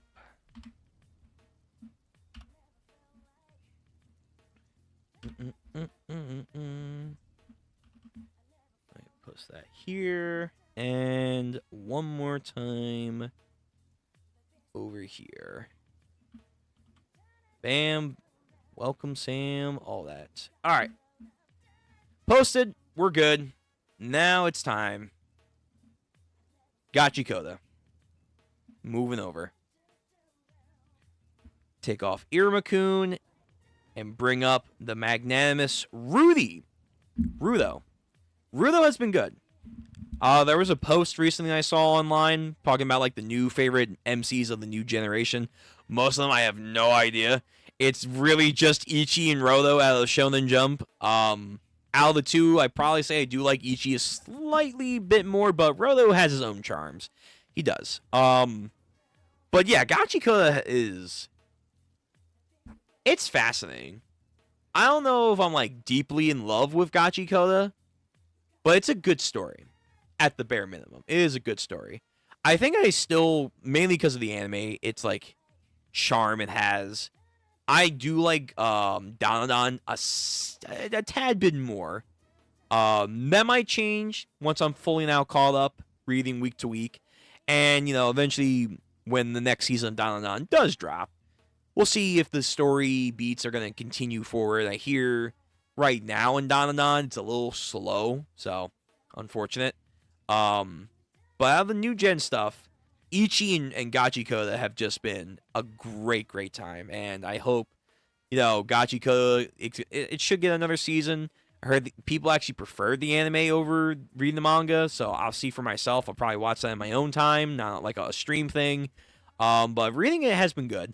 Some stuff I will say is like sometimes the official or just in like some of the insults that they like to give each other, like turd face and whatnot, like there's a lot of dialogue in here that does feel very gruff and kind of hard to like process when you're reading. Like, oh wait, what are they saying here? Maybe that's just me with my smooth brain. I wouldn't doubt that. So there, and sometimes the jokes aren't like too outrageously funny. But I think what works so far for this series is, one, it's artwork. It's just, hey, we're going to be expressive with our artwork, and you're going to like it. And you know what? I do like it. They go from everything. They go from regular black and white manga panels. They go to actual graffiti and spray painting. They go into, we talked about it the last couple of streams. They've experimented on like scratch paper, and they've done like other kind of mixed media with how they do their manga panels and flashback stuff. It's just wild as a creative storytelling there, as a, like, using different medias to do that. Its overall universe, I think, isn't like too unique so far, but I think how they're going through it feels very fresh in the sense of like how they're exploring the mystery and the characters' reasons for why they want to explore and understand the world at large. The power scheme and system is good. It's, I think, one of the more solid, not unique, but solid power systems I've seen in a minute. I don't know if I'll put it up there with, like, Jujutsu, like, in JJK, out of, like, new stuff, but it's good. It's good. I kind of wanted to get further explained and maybe... What's the right word here? Not reliable. That's not the right word. And I would say maybe not combat oriented, but I would like a little bit more in depth on the utilization of vital instruments and like if you can have more to it. Because I think they are very situational based on which item will do better. Godo is like, a jack of all trades in that regard, so that's kind of nice. And, he can do whatever the hell they want, given the situation and an item. But I feel like the one limit thing that we might run into soon with the vital instruments or the Japanese Ginkai, they're kind of what you see is what you get. They can be creative against a certain situation or an enemy, but for the most part, they're nothing too extreme. At least that's what I feel like. The only ones that are extreme is like Rodo. But Rodo literally, again, can just make anything to its maximum potential. And that could, like, again, just be anything. Like, whatever the item is perceived to be. So, outside of that, I think the power system itself is solid, but could use maybe some touch-ups here and there. And then the characters themselves are fun. And it's very, very mature setting, for sure. Even like I would say in a lot of ways it's very anti-shonen in a lot of moments and arcs, especially with the whole gun paradigm. Like people I think are having their debates about it to this day apparently with the whole gun scenario. It felt very anti-shonen on how it was delivered with oh my god, Ryo. But again, I kind of like that. It's going in its own unique beat. I would just again say like keep up the pace with like the characters and like their time to shine, the villains and like the drama being explored. Yeah. I think Gachiakuta so far is a series that has been worth reading. I'm glad I got into it, and I'm glad to keep going into it and being caught up to it. Yeah. Saw that post, but I would pick Make the Exorcist Fall in Love, MC. Makes the Exorcist Fall in Love. I don't know that series. Let me see. Another series I have heard that has been popping off, and it was, I think, alongside Ichi, that was in the new 100,000 plus. Yeah, I don't know what this is. I don't think I've really seen too many people talk about this. I think it's Rui the Dragon? Okay, Ruri. I feel like I'm saying like a Scooby over here. Reggie. Yeah, so this series has been getting good traction, although I thought it was canceled at one point. But it recently was doing phenomenal in some sales, so that's nice. So maybe I'll add this onto the poll too. I'll see what people would like to do.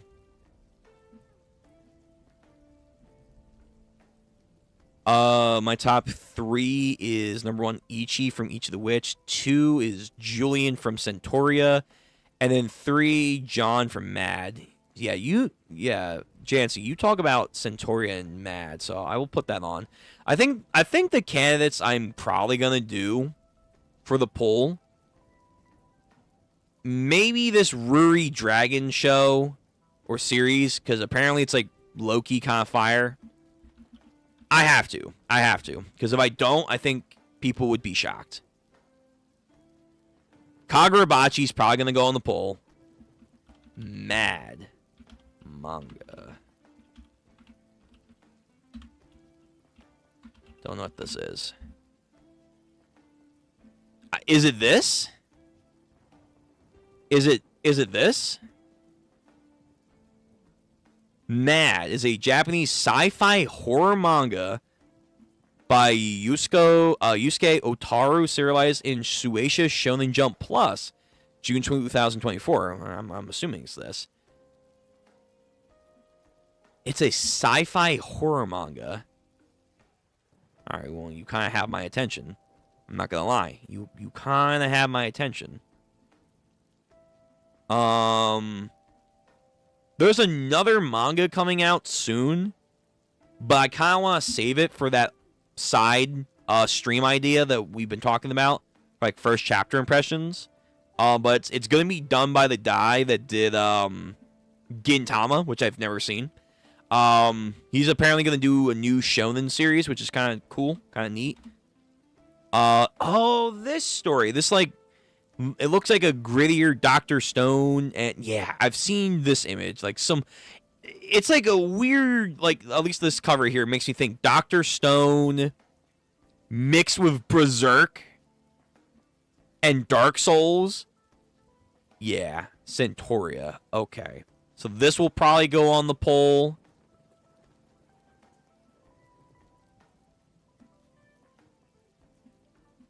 Let me see.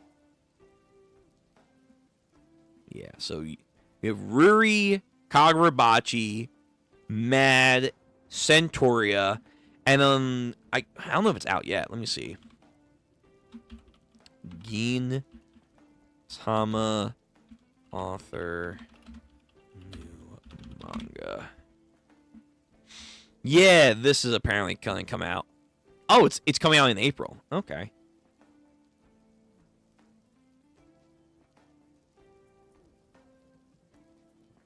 So this series, I'll give it a peep. Again, I'm gonna probably do this with that one idea of, hey, we're gonna have a stream of just doing the first chapters of a lot of new series.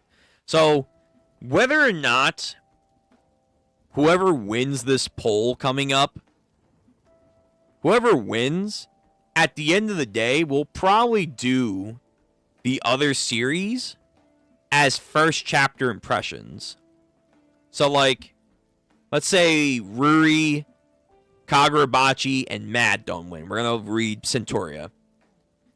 We'll do the first chapters, the first chapter, give our impressions, and then be like, okay, would I recommend anyone to read this? Yeah or nay? What do I think could be the story direction? And then back catalog it for maybe something we'll read later on. That would be the idea. Something like that. Keep it simple. Keep it straightforward. And then the winner will go on to Sunday. Like the new Sunday read-through thing. And this will probably be on the Chapter 1 read-through things. I can get a good picture of this. Well, apparently people have told me for a very long time that Gintama is a story that I should read. Apparently it's low-key a gem among shonen stories, which I don't know. I find the boasting intriguing, but from the small things I've seen of Gintama, I don't know if it's for me. Its comedic style, I don't know. It's not like One Punch Man. I need to be more like One Punch Man for me to get into. But okay. Yeah, I just want to go over that real quick before we go into Gachiakuta and kind of going on the track record of what we'll be setting up in the future for the polling. I'm still postponing to read Centauria, but I heard only positive stuff. I've heard positive stuff too. So if it wins, we'll find out. Ruri Dragon is a series that is constantly on hiatus. Oh, okay. Well, it would be a quick read-through then, probably. Ruri started in Jump after had some problems with health, so it's now transferred to Jump Plus. Yes, that one. Trust me, Centauria is nothing like Dr. Stone. I only said it because of the cover art. Like, the one person has, like, the hair and, like, almost looked like they had, like, the same, like, marking. Centauria page remind me of Tokyo Ghoul X, Chunji X art style. Okay, fair enough. Okay, enough of all that. It's time. We got, how many chapters do we have to get through? 155 or 154 to 163. So we have, we have a bonus chapter too. So we have 1, 2, 3, 4, 5, 6, 7, 8, 9, 10, 11. We have 11 chapters to get through. So we're going to push on forward. We're going to save chats to the end of each chapter and rinse repeat. So, Gachiakuta, until we catch up, here we are, chapter 153, what you can do. Are we still in the flashback with the one guy? Mark the serious injured with red. Hey, hurry up and fix me. You're fine. I can't find my son anywhere. Damn it to hell. I should have never come to that stupid doll festival. Oh, the civilians. Yeah. And then the healing check. Oh, hey, out of the way. I'm a healer, but if I use my powers on regular people, heal me with electricity. You're trying to kill me. Electricity. Bionic woman. Okay, so she has some of this negativity about herself from this. You're a monster. Oi! Wisha. I brought a guy who's injured beyond all reason. Dude, no, he's dead. That motherfucker is absolutely dead. His entrails are out. This isn't invincible, too. This is not invincible. He's gonna fucking die. I bet the spare battery you brought won't be enough for this, huh? Let's pick a random house and ask if we can use an outlet. Oh, but people will see. Yo, we're at a doll festival. People came here to see a doll giver use their vital instrument. Everybody here thinks givers are okay. That's fair. He's just trying to give his sister the confidence to help out. And if they complain about you anyway, your big brother just has to go crazy again. That's all.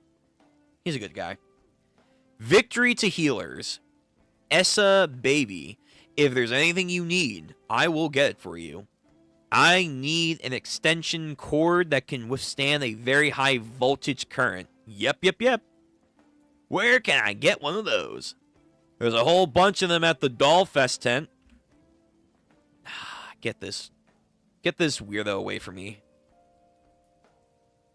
What? Ammo. Lack of experience. That's what it all leads to. Then you can experience disagreement. If it's too much for you to stand up, this is the smell of a big crowd's anxiety. Ooh, okay. She gonna learn in the moment here. Fu, are you strong? When I'm given an order, yeah. Amo's pretty weak. Because Amo doesn't have any experience. Huh? Yeah, sure. But if Amo doesn't do anything, she'll never get any more experience. Correct? Amo is going back to Roto. Why? I think it's probably still dangerous to go back to that stage. I was given orders to keep you away and safe. Amo wants you to protect her. You're strong when you have orders, right? You could have used some stronger wording there. Yeah, true. Like, what is the definition of an order? Like, how does someone approach a request with him? How vague can it get for him to recognize it? That's probably going to come up. Make sure you're staying hydrated, by the way. Amma wants to say hi and go help them, but she can't. She won't be of any help either. Will he really love Amo that much? So this is love. Yeah, her traumatic backstory. But if she wants to stop lying to herself and stand on her own 2 feet without anyone's help, then now... Yo, Zonkin! His bro, dragging them out. NG's umbrella. Now.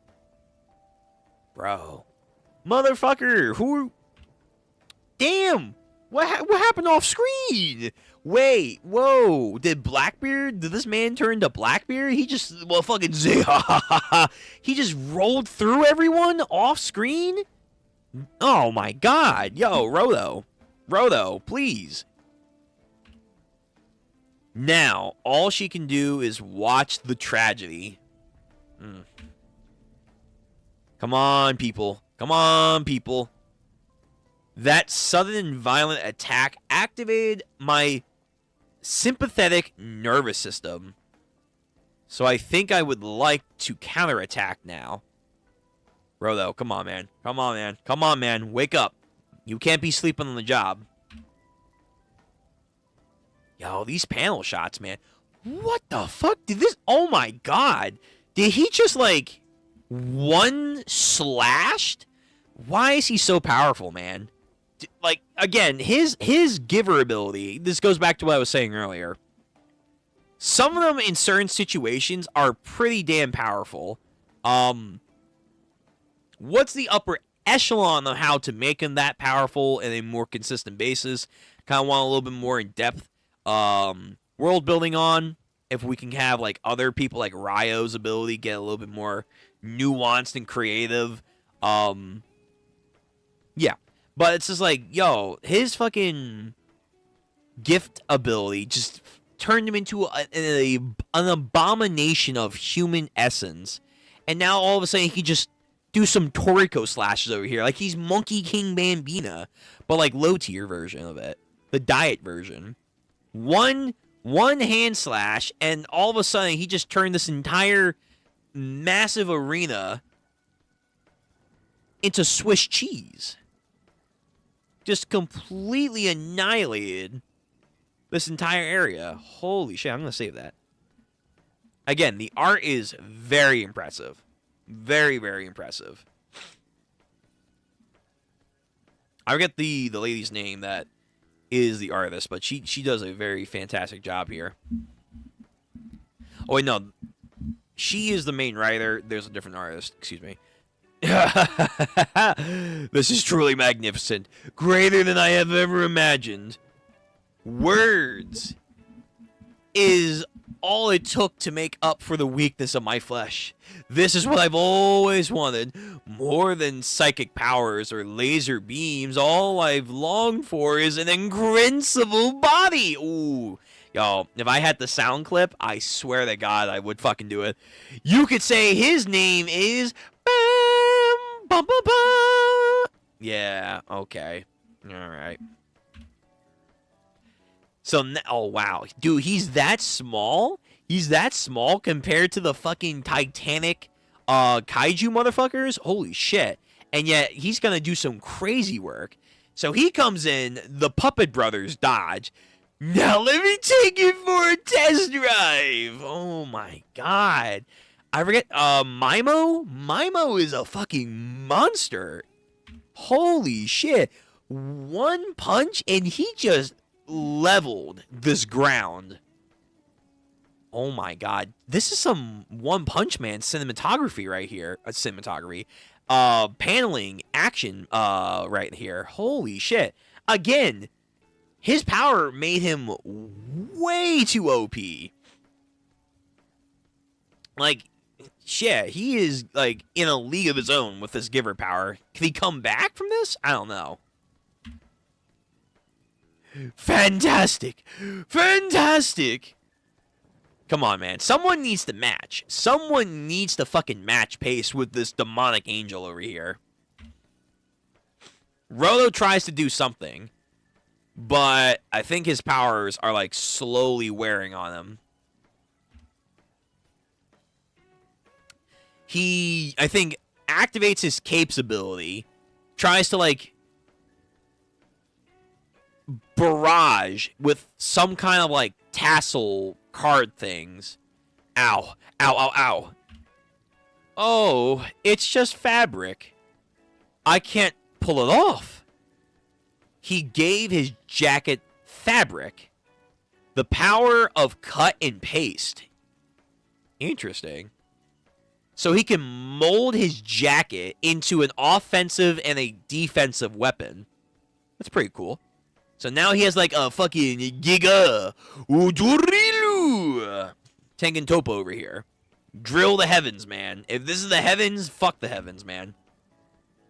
And then, oh my god, Pokemon over here. He does his own tail slash.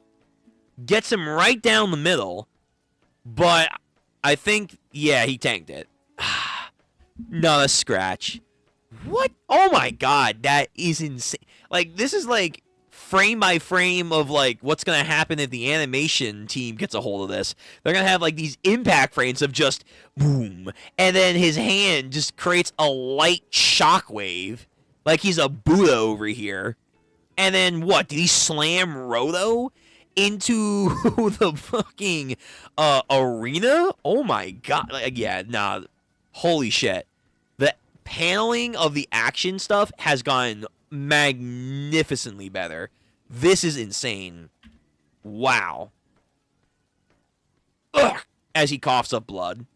I'm sure you're dying to know the secret of my strength. Honestly, yeah, like, how can your words really transcend you to this kind of level? The first is to make use of effective of the Watchmen series and all of the important other secrets. It is to know the source of Giver's powers and to understand it. Please elaborate. Let me see. Oh, hold on. Before we go on any further, let me. The Centuria page reminded me of Tokyo. Okay. The writer / artist is one person. Kei Urane. She works with a graffiti artist for graffiti designs. Gotcha. Yeah. Urana. Yeah, Urana she is super talented with her artwork. It's wow. Like, I love Nishi. She's good too, but I mean, nah, this is like, she's trying to like compete with Murata. She's trying to compete with Murata right now. Or fucking, oh my god, why am I forgetting his name? Oh man, the guy who helped work on JJK Modula.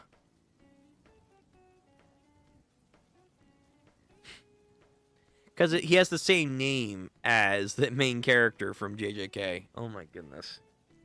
Why am I blanking on his name? My brain right now is just not fucking working. Hold on.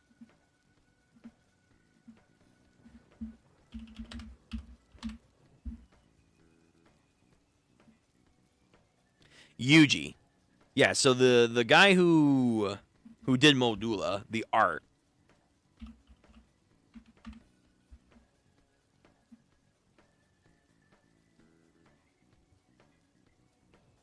Yeah, Yuji Iskawi. He helped Gege do the artwork. Like she is trying to compete with the artwork of Yuji. And if you saw my read-throughs for JJK Modula, my word, man, my word. Like, talk about a major upgrade. Like to Gege's credit, he did give us some pretty cool artwork himself when he was doing the art and story. But it's not even a competition, man. Like, Yuji just takes JJK and transcends it with his artwork to another level. Like, my goodness, just yeah. Like, she's trying to compete with this and like Murata. I love Nishi. I love her. And her artwork with Welcome to Demon School, and then the person that's helping with Ichi the Witch, they're not here yet. They're not here yet. Like, it's good. It's really good. But this is, like, next tier. This is, like, the next tier. Anyway, let's find out what's going on with the powers of the givers. Hold on. I think I might have... I think I bugged. Here we go.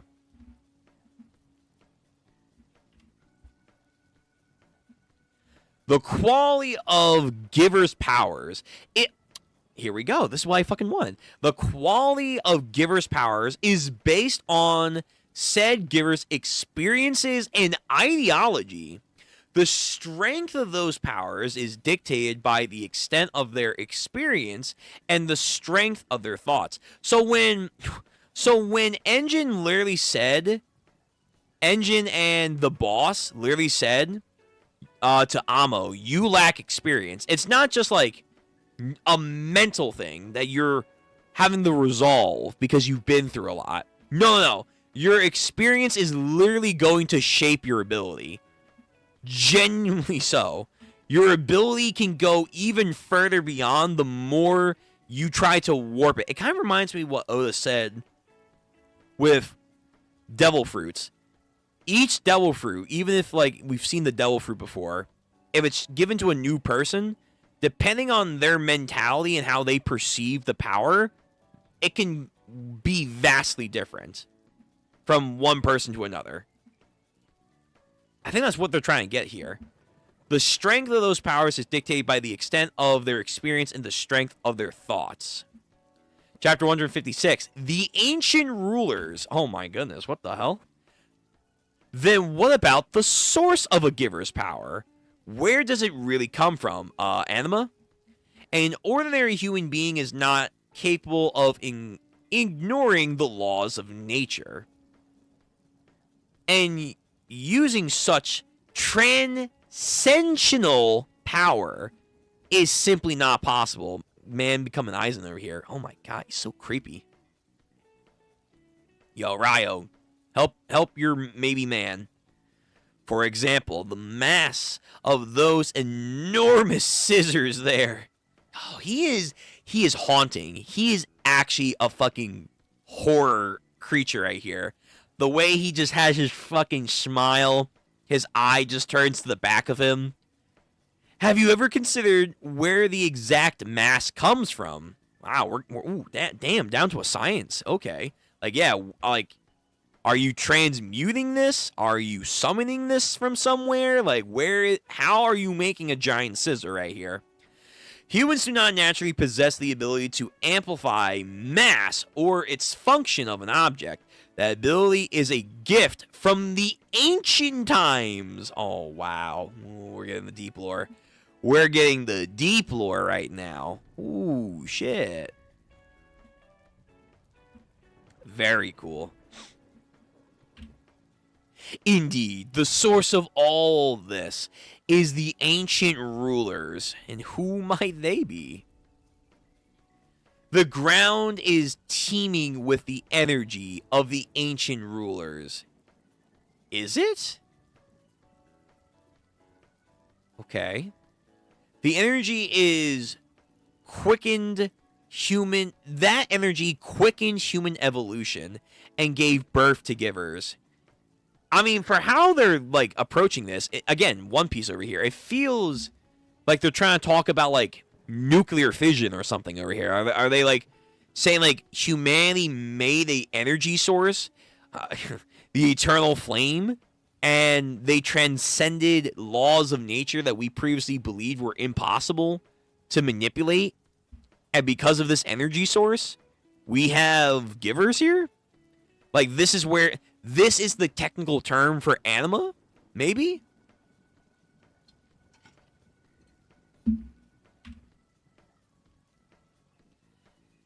Do you see it? The people of the ground have been polluted by it. The energy of the ancient rulers.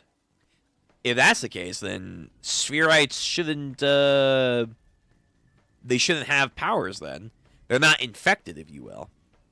And you are now no exception. Rhodo Cerbric. Yo, his, like, cloth tail thing. It's like radiation sickness, maybe. Your awakening as a giver happened immediately after you fell to the ground. The primary cause was contact with the ancient ruler's energy source. Just by contact with the ground? It is like some polluted radiation thing. Whoa. A human could never evolve without some external stimulation. They are mere parasites dependent on an outside power. And yet many scientists have decimated the arrogant hypothesis that it is all due to human potential. So it's not my will transcends things. No, you need something that exists within the universe to make us better. Sad. Sad thought process, but okay. Which is why I must teach these foolish, ignorant humans a lesson. That the end, I have used myself as the avatar to bring about the return of the ancient rulers. An ancient ruler, or as called by its true name, what, God? Again, are we going some One Punch Man shit right now? Are we gonna go, like, yeah, like, God, the real, like, yeah, I fucking knew it! I just had, I was, because I could tell this was a double-page spread, I wanted to, like, fold it over so we could, like, have it. I can't believe it. God. So there were two rulers, God and the devil or something over here? Or multiple gods? A god. So we're getting some very crazy world building right now. And man's just yapping. He's talking about the Void Century, everything, man. We're getting everything. We are getting everything with this guy. Good gracious. And again, some great chasm over here. So this spiral canyon. There's this huge cut over here. Again, just, it feels like Urana wants to, like, get into, like, the Toriko League. Like, with how she is paneling all of these action scenes and, like, the landscape shots, it feels like she wants to elevate to Toriko. Have some awesome fights like this. And if she does, I'm here for it. I'm here for it. Hell yeah. Let me go back to single panel.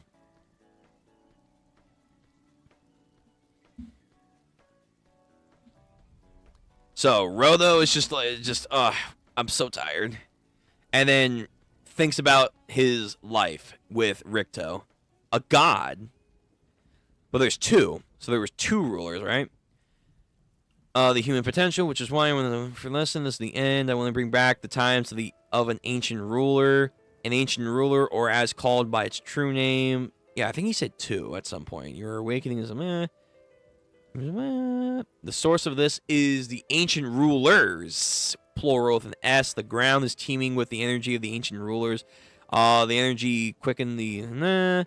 An example of those masses, humans not possess the power and function. The ability came from the ancient times, indeed. I think he said like two.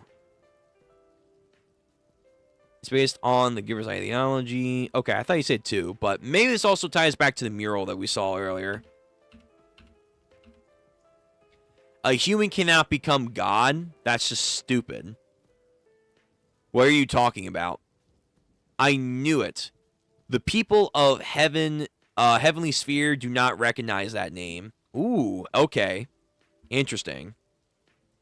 He's saying that the heavens, the quote-unquote heavens that they were, are also blasphemy. They're as foolish as the ground people. Then fucking tries to break his hand like a candy bar over here. Ugh, why? Why do the Spherites know about gods, while the groundlings know nothing? Do you have any idea how much time and energy I devoted researching the name of God?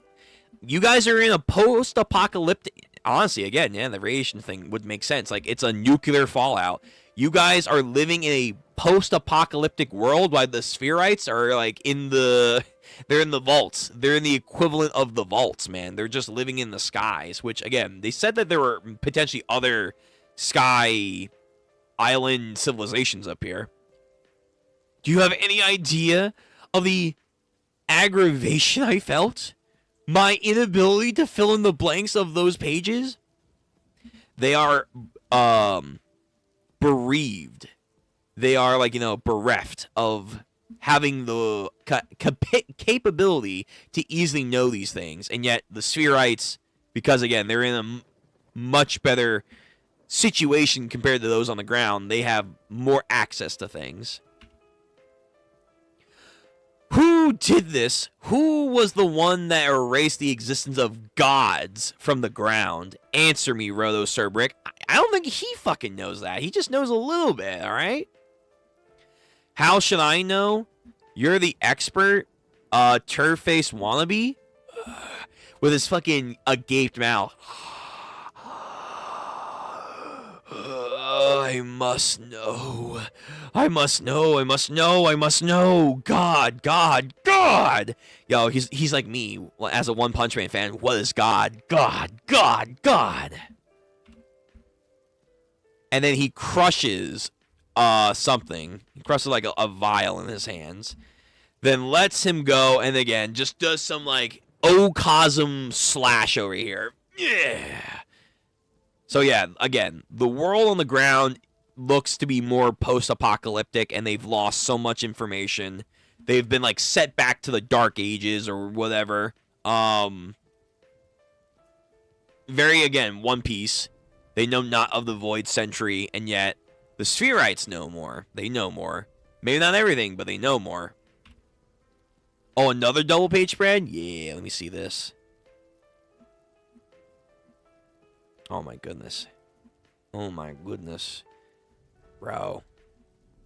Again, Urana has to be a Toriko fan. This is giving me Toriko vibes. So many like Monkey King Bambina like air cuts and shit. Like the circular ring cuts. God damn. Just slices up this mountaintop right here. Easy.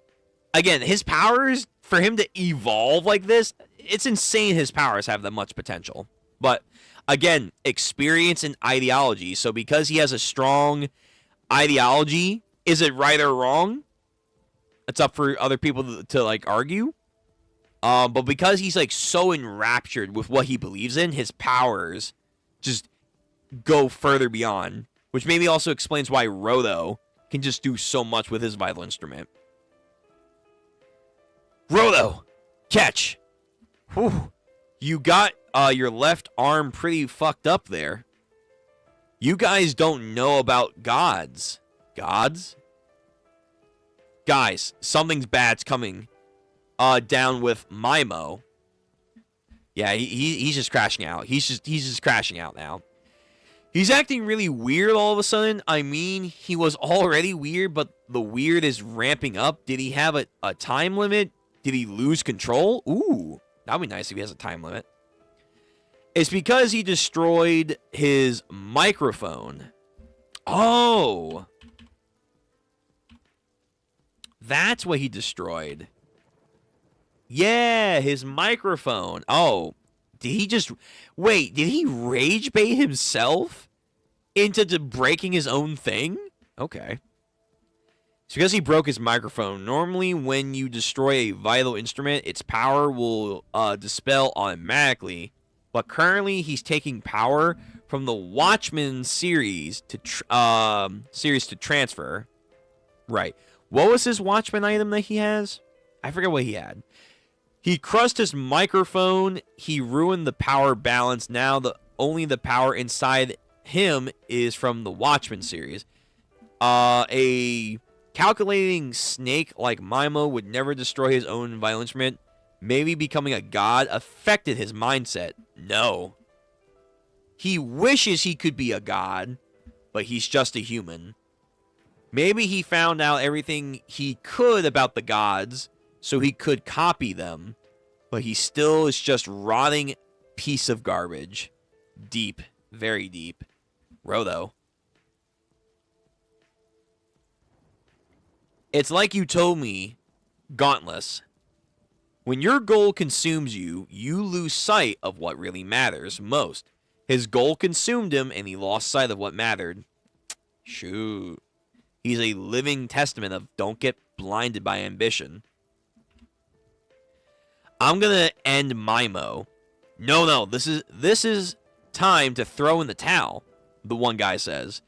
Ordinary peeps like us don't stand a chance against him. Besides, Rodo, both your arms are broken, so you can't. I still have one to use, like he's Deku. But if I just keep weaponizing objects like this, I'm never going to beat him. He may not be a god, but he still has something new that's on another level from Givers. So, you wouldn't. I'll combine Gauntless's Watchmen series powers with my own Watchmen series powers and turn it into something as him. He's going beyond. We're calling it Giver Plus for right now, because I have no idea what it is. But they are distinguishing whatever Mimo has transcended into is beyond the realms of Giver powers. Like, you're taking Giver powers to another level. You're bringing it back to ancient times, ancient abilities. But the Watchmen series are the best catalyst to do that. Like the Hogyoku for Aizen. Interesting. Okay. So let me read some comments and we'll keep going. I would say my favorite manga artist right now is So Ideashi. Let me look him up real quick.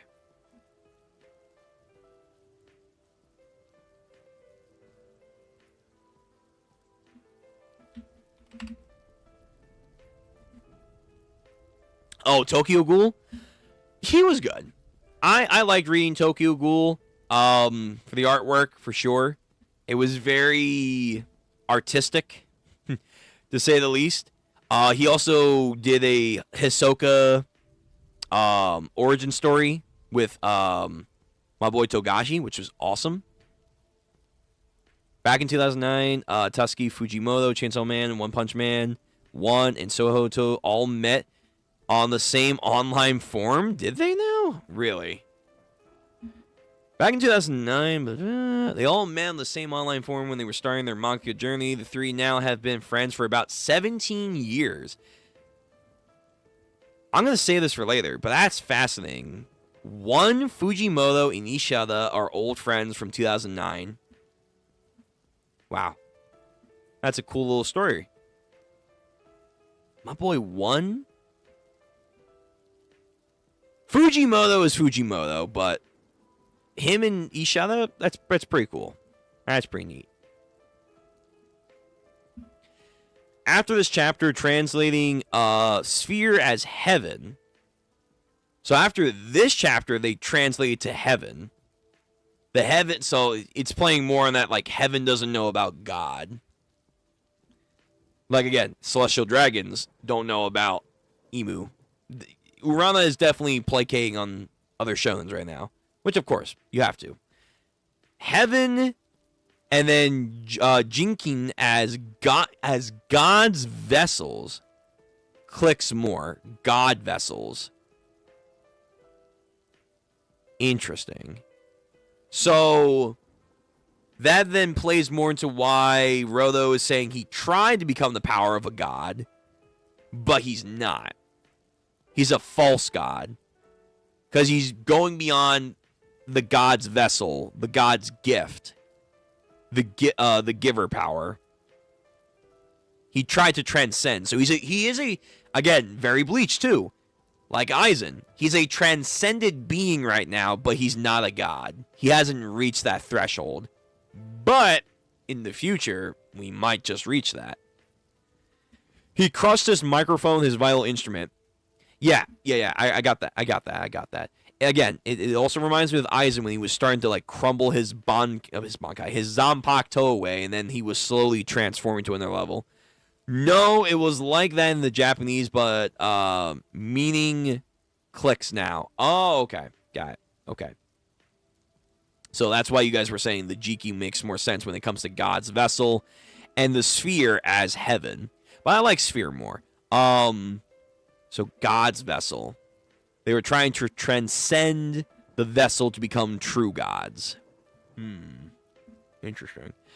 Again, I assume one of the gods is what we saw in the clouds. I'm imagining. But we'll find out, I guess. Alright, 157. The reason of resilience. Oh, man. This is way outside the cleaner's jurisdiction. Oh, this one girl. Yeah. Hey. Engine. Umbrella shield. Ugh. Oh. Nilthurda. You're awake. You're somewhere near the festival tent. Status report. Maimo's attack knocked you out for about 10 minutes. Engine kept us safe. Just huge disaster area. Engine bleeding, too. I'm sorry, I messed up. Nah, I was just unlucky enough to hit my head. You made the right call and your aim was spot on. Anyway, you two, take the locals and the attendees and get them out of town now. Dude, how much disaster did he fucking cause? Like, one fucking pulse wave, and he just devastates this entire land area. If things go south, this whole city will be blown off the maps. I mean, he's blown off mountains, man. Yeah. Bro, this art is terrifying. Yo, Urane is having a field day with his horrific design here. Like, the scary aspiration of man to twist nature to become a god. And this is what's birthed, man. It's like Zamasu all over again, but way more cryptic. Way more cryptic. Nah, we gotta kill him. We have to kill him. Turn into the same thing as Maimo? Impossible. He used my Piece of Watchman series to enable himself to give an order directly to his soul. He turned into that as a result of combining my power with his.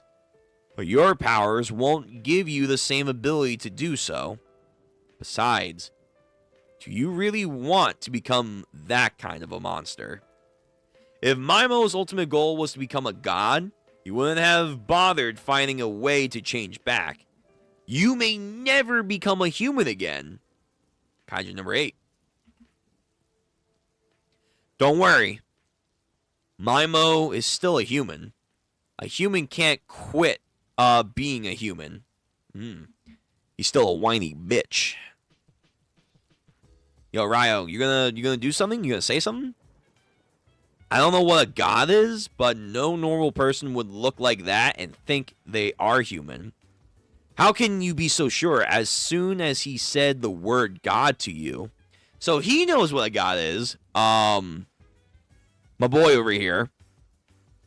Gauntless. He knows what a god is. Maybe because Maimo kept yapping on and on about it to him during his torture sessions. But yeah, like, again, post-apocalyptic, regular people like Ryo, they don't know. They don't know. It's like I'm talking to a different person here. Two different worlds. I think it will work the same as when you switch a vital instrument into a weapon mode. Maimo uses power as a giver to reconstruct his body. The power to give an object power and change it.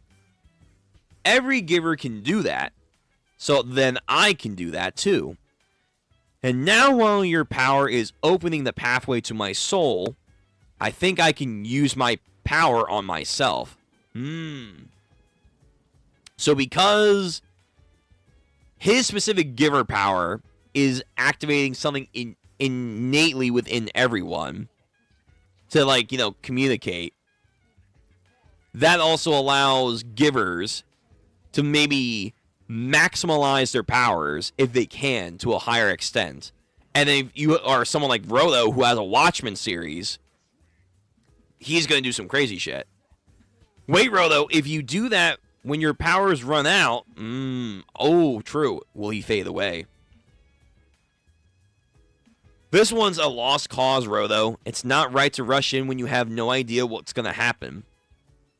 It's not just him. None of us here can. It doesn't matter what I do. There's no possible way to win against that thing. This is like some Killua dialogue to Gon when like he still had like the needle in. Why bother trying when there is no obvious sign of hope? Why not run? Well, you can keep running. That's not living.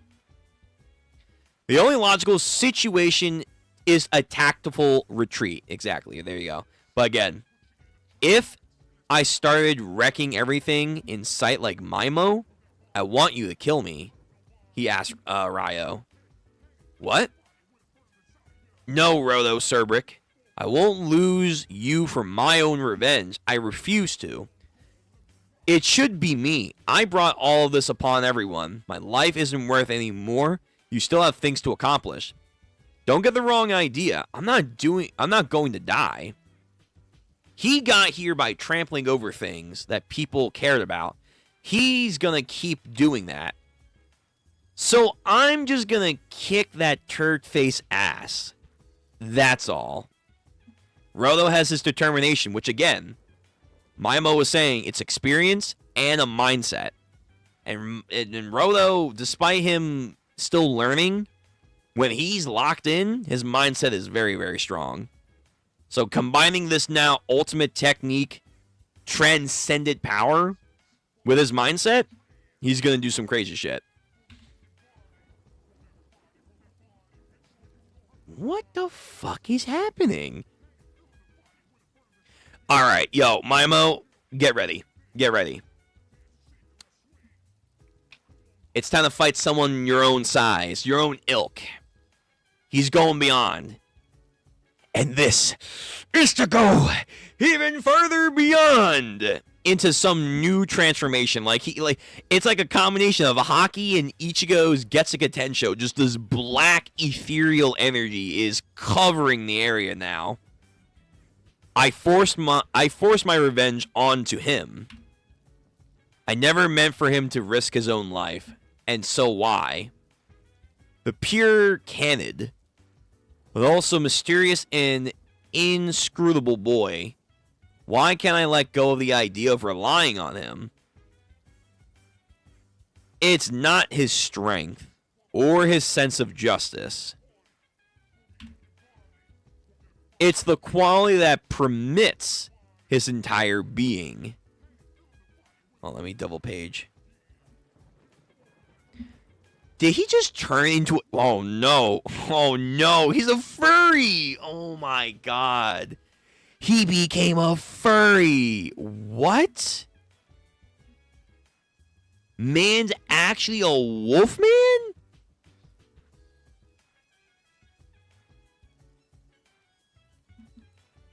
I wonder if that's because of the outfit, like the whole thing, you know.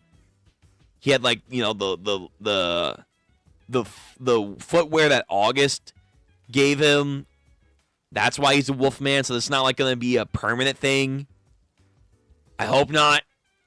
Like every single time he's going to look like a wolfman. Oh. I mean, it's kind of cool. It is kind of cool, but it's like, oh, really? I don't want a certain group out there to get too many ideas here.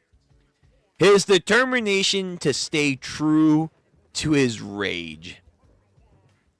It also kind of gives me Guts. Because Guts is, you know, the dog that chases high into the heavens to snag down the hawk of light. The idea, like, you know, I think, not dog with a bone, but it's the idea, like, when you are so stubborn and full of wrath, I think, like, Japan has this idea of you being like a wolf or a vengeful dog. It's in a lot of like stories. So because Roto is so straightforward but ready to like engage in combat, that's like his inner Canid, which goes back to Cerbrick, which is Cerberus. So there's a lot of dog themes with Roto. But I hope we maybe don't have a wolf transformation as his main thing. I want it to be a little bit more variety, but that is pretty cool, though. The art is fucking slapping. He activates his first Sona to get strong. Oh, Jesus. Yeah, I don't know. First Sona power-up is... Oh, let me read some chat before we go on. Oh, my God. No, fur fiction complete. No, please.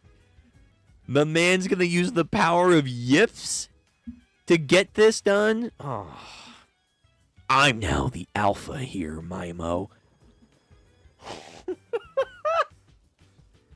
Oh no, not a. Oh. What's it called? The Omegaverse. Fuck, what was it? Hold on.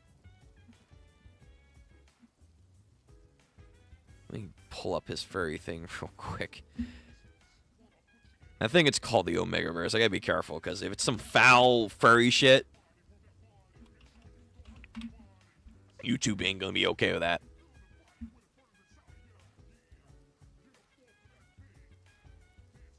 No.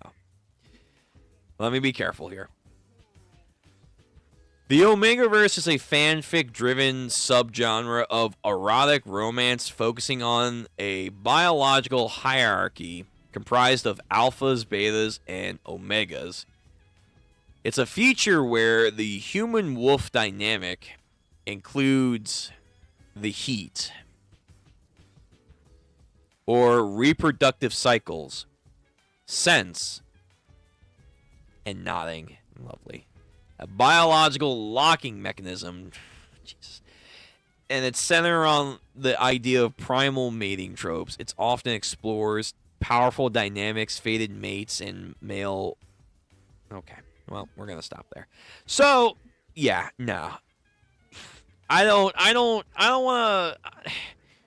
wanna mix furries too much in my Gachiakuta. Can we like, it's cool?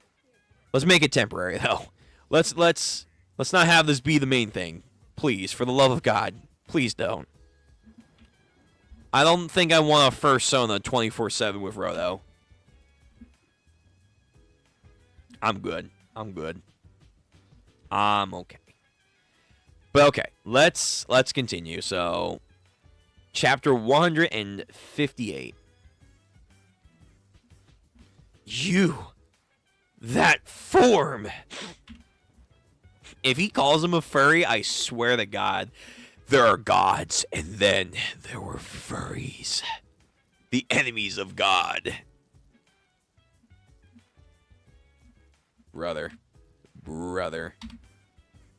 Listen, despite my inclinations, that is a sick form. Like, just, fuck the furry thing for a second.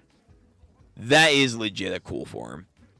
Especially in this art style. That goes tough. That goes fucking tough. That goes tough. The cape, like this spiky ass tail. Him kind of like, he's like that one Pokemon in Sun and Moon. The like Camper 3, Wolfman with like the mohawk. You guys know what I'm talking about. Yeah, he's giving that vibe. So it is a cool form. Don't get me wrong. I don't want to stoke the flames. I don't.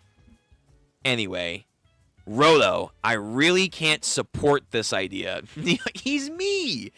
I can't support the idea of you being a furry. I just can't. The chapter 158, the kind and gentle Avenger. What? Avenger? Like he's Sasuke. Oh, shit. Your plan is nothing more than a suicide mission. Any object weaponized by your 3R will end up disintegrated. It's not hard to imagine what will happen to you if your own body gives out. If the method that you use to defeat him destroys you as well, all will be lost. I knew it you do know about my powers. I don't remember ever telling you any details, Gauntless. You were listening to me the entire time with chokers. I have a fair grasp of almost everything that has been said by anyone wearing my choker, and that knowledge goes straight into Mimo, right? If his orders were forcing you to share that information, then he would know all of my tricks and the tricks of every other giver here, and yet he has power too. If that kind of guy we're up against, then all would be have no reason. If we keep using the same old methods, it's not going to work.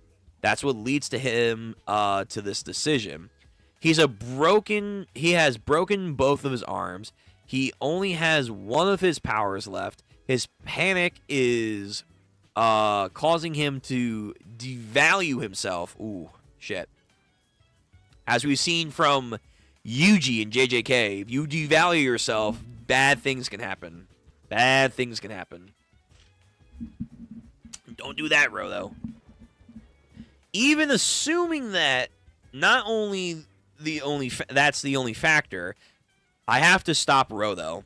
It'd be dangerous to proceed when you're not capable of making a rational decision. But there's nothing I can do. There's only one, but Rodo can surpass Mimo. We can't beat him now. But if we don't do something, he'll use the power to rule the whole ground by force. Then who shall stop him? Someone give me an idea. So he's having this inner debate with himself. When did I get so used to letting other people solve my problems?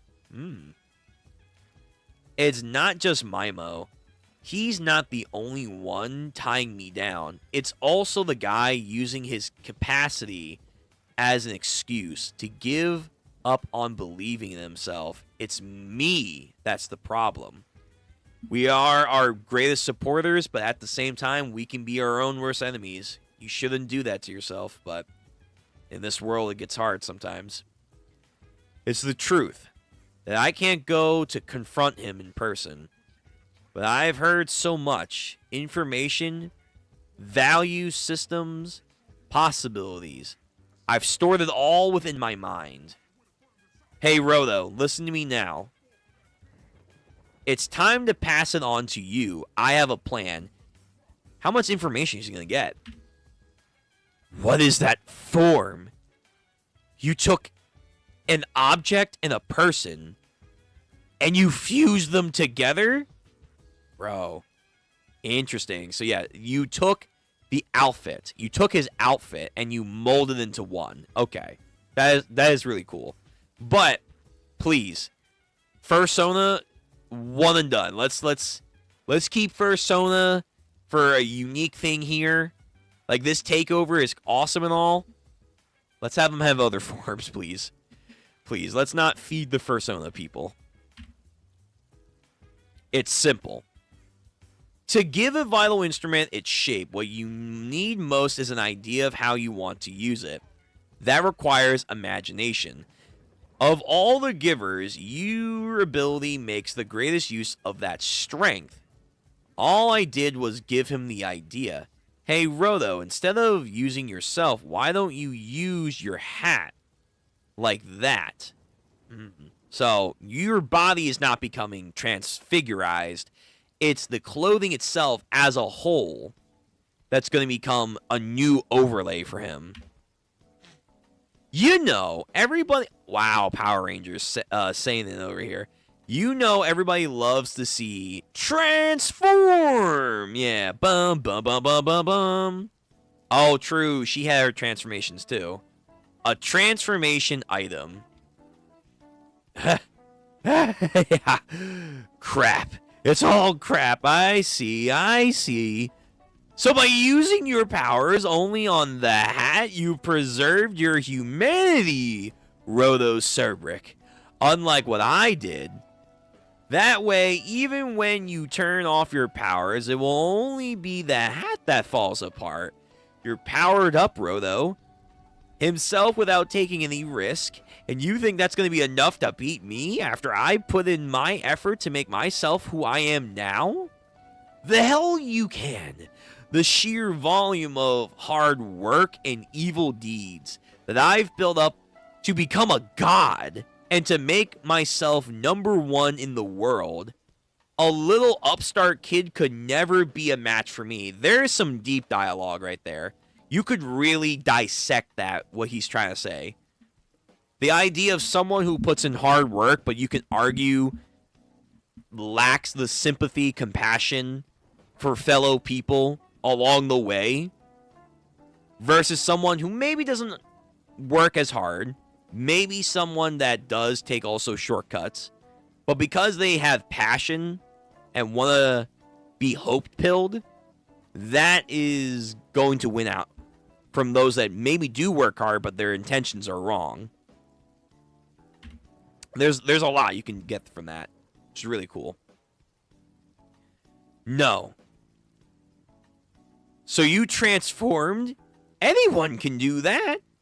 We were equally polluted by the gods' powers. There's nothing special about this.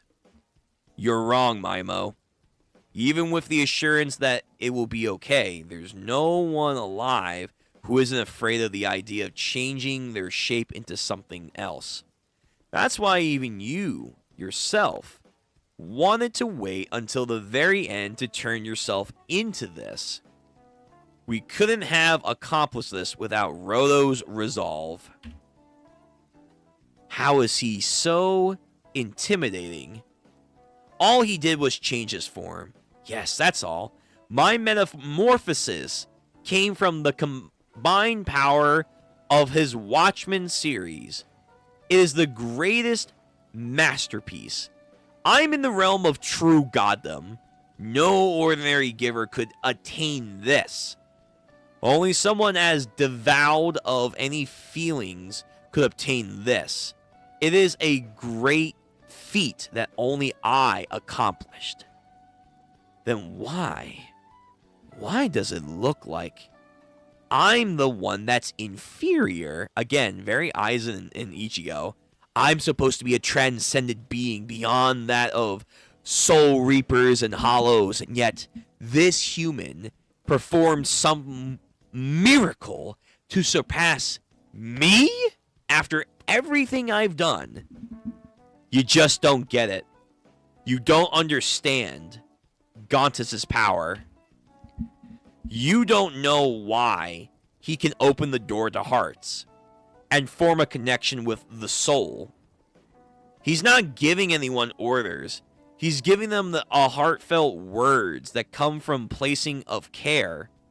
It was always a kind and gentle power. Words that come from a place of caring? Those could never give anyone power. Man, so you never had anyone believe in you? If you still don't get that, I can prove it to you. Gontus gave me more than just an idea here. Rodo, if anyone can beat Maimo, you can. Phew, speed! Man takes one jump, man. And he snapped down on him with the jaws of the fucking Emperor Wolf. Wolf King Guinness from Toriko. God damn. Yeah, again, like, this action stuff is insanely high core. Like, Urane is really trying to be in a league of her own. This is insane. Just like the shockwave bubble ring of him moving, the speed direction, it feels like I'm like reading My Hero, like when Deku's going into like his 100% like full cowling blitzing over here by the very end of it. My god, man, my fucking word, Rodo, holy shit. Gauntless's heart felt words. Sorry, Gauntless's heartfelt words. Makes more sense there. Yo, again, he could get injured beforehand, but now I got power and speed, baby. Are transformed into energy and sent to the addresser's soul. It's not just a metaphor or a placebo effect. It's something that really happens, and that's the truth. It looks like Maimo's ability to control people with words, but it's not the same. It's an ability to give someone the power with caring words. So you have someone who can force something versus someone who's giving them the energy to do something. Very different. Very different perspective there. Gauntless's hidden power, the power that even he didn't know he had, has now been proven. So he's not opening passageways. He's giving people the power to understand and to feel. Yo, Canine Man is savage. I love it. Love it. All right. I don't think we have any chat right here. That's fine. Pressing on. It's 159. So we still have like 5 chapters more. Holy shit. To be fair, we were stuck on the whole first zone of the thing. Oh wow, that was a close one. Whew. A few houses got wrecked, but it looked like the field hospital is fine. We better hurry up and get the extension cord for your sister, Ed Love. Yeah, we better. But dude, do we even have to climb all the way back to the festival? There's gotta be another extension cord somewhere nearby. Oh, but love, the ones we use for doll festivals are seriously insane. The wattage is like really good. Staffer, what I wouldn't give for a more convenient doll fest staffer now. Wait. What happened to all the other not you doll fest staff? I haven't seen a single one. Oh, I imagine they're still backstage. I haven't seen them either. Then what are your what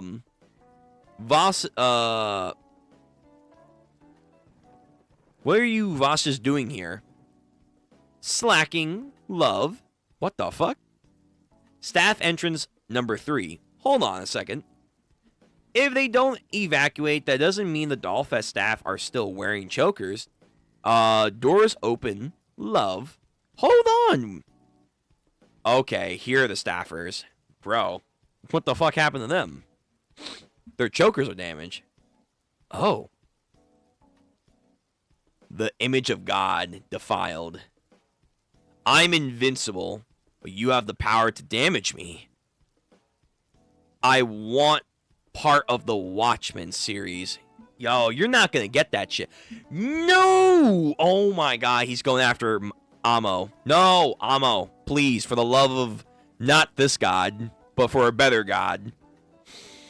He's more power craven. Oh, you showed me something better? I want that power. More. Give me more. Yo, Amo, give that shit to Rodo. If you're not using it, then I'm gonna take it for myself. Huh? Orders? I got my orders. I'm gonna put my heart and soul into protecting her. Nice, Fu. No. It's him. To think he would show up. Oh, but I can order him to come to my side. Huh. Yeah, actually, I wonder. What happens when someone like Fu is so order-driven? Can one order cancel out the other? So he tries... Oh, wow. He's trying to do a Mjolnir thing. Like, come to me, my microphone. But then he remembers... Oh, yeah, right. I crushed it earlier. Damn. Why does everyone of you keep getting in my way? Rodo. Stealthing. Bro. Again, just the impacts of, like, the fight is so good, man. It's so good. You see such a nice establishing shot of the surrounding area of effect. One kick, and his ripping through the mountainside here, sending them flying. Oh my god, he's like Garo. He's like Garo. It's time to hunt. Let the hunt begin. You crushed your own vital instrument. Your own treasure. I made that for the Doll Festival when I was like 13, but the neighbors really bullied me for it. Now, this lower jaw is gone forever. I'm not gonna let you touch anyone else's. And then just starts again, savagely ripping him apart, man. Oh my god. So that's Rodo. Are you sure he's a human? Why? Because he's wiping the floor with that monster? Yeah, I mean, we're fighting Trash Beast, and I still wouldn't want to get caught up in that crossfire. Any human that isn't us would be dead before. Wait. Felix and Gil are gone.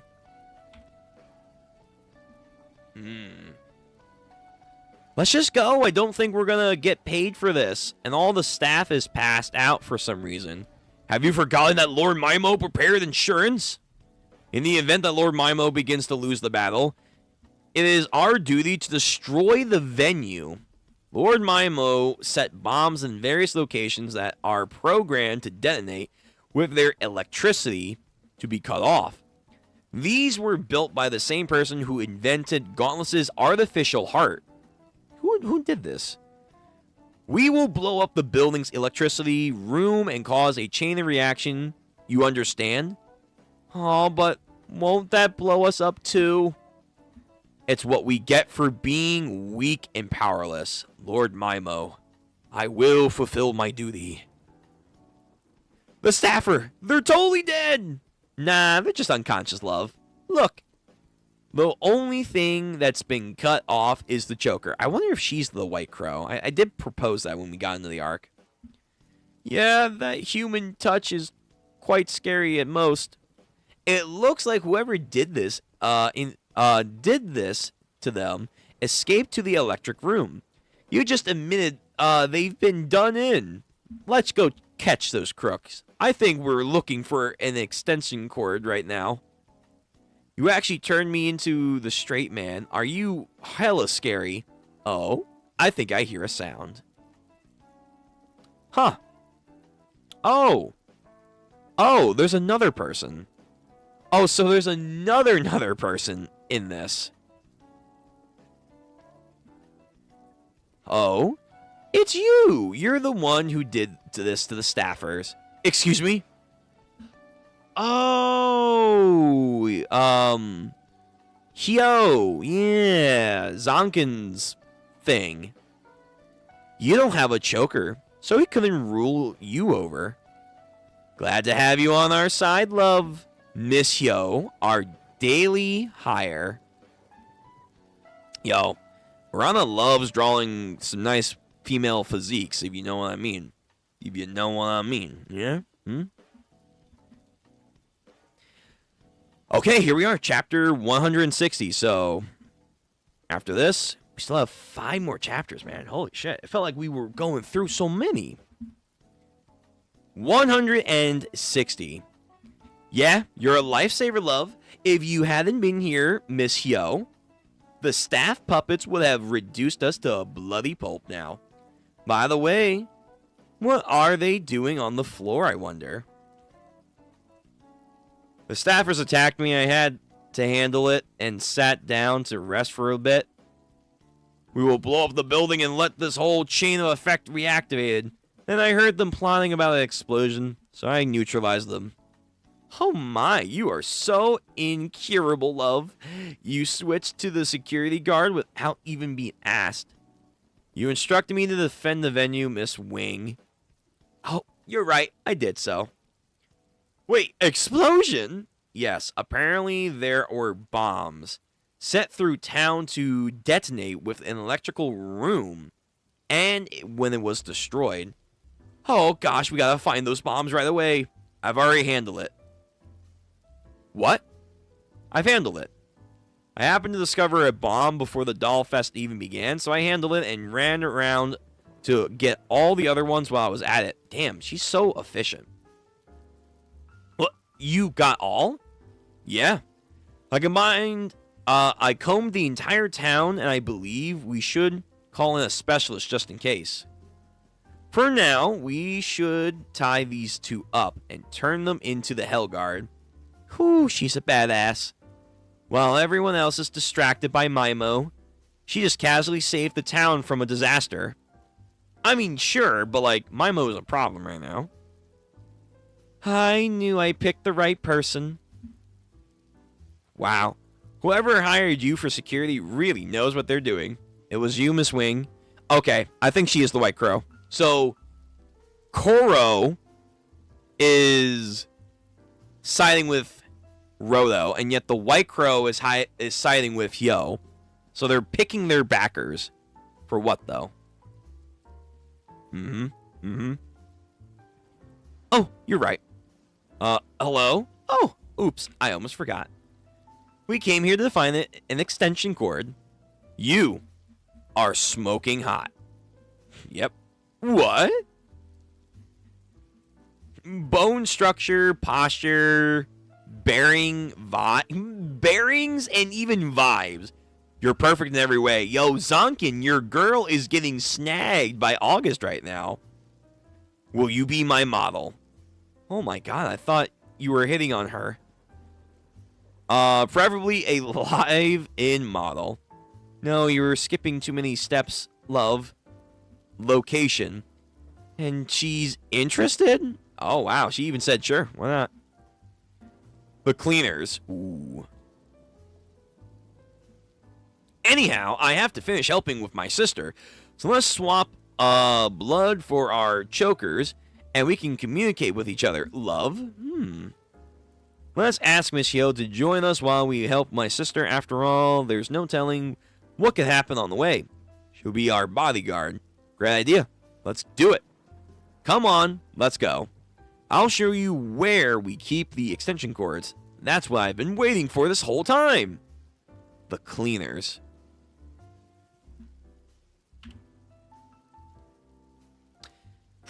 Rodo. Damn. Losing an arm.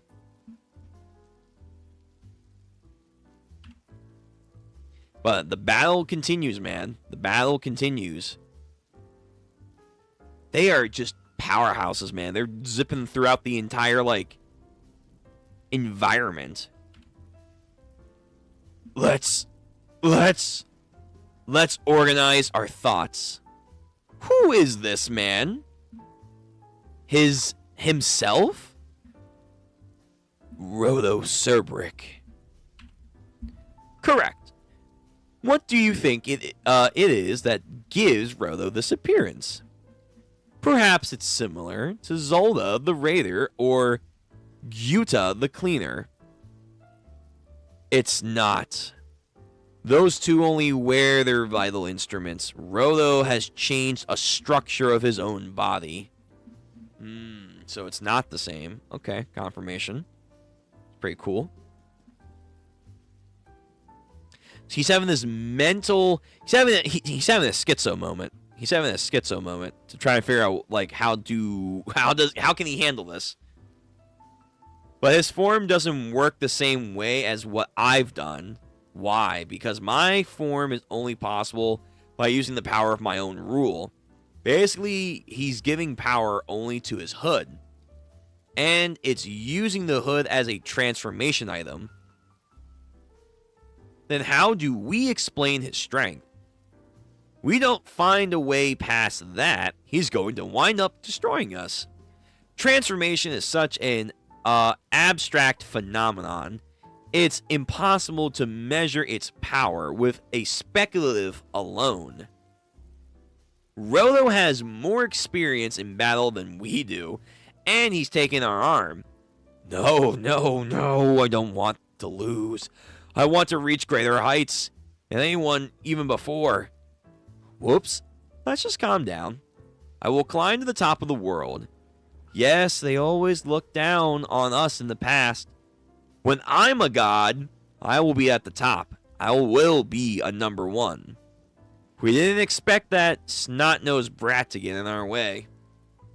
But if we can scale the wall Rhodo placed in front of us, the rest of the path will be easy. You really think so? Yes. I know something that you know. I know where to find the rest of the Watchmen series. We'll kill Rhodo. We'll collect them. We'll collect the Watchmen. And then maybe the Watchmen series can make me into a real god? To kill Rhodo, we must give ourselves an opening. And to make that opening, we'll use specialty. We'll use my specialty. He's having this schizo moment so that he can legit just figure out Rhodo's power. And how to go beyond the scenario. Words. Shall I tell you who killed Ricto? He's back to the shit. He's back to the mental gymnastics to manipulate them. He's back to this. Such a fucking gaslighter, man.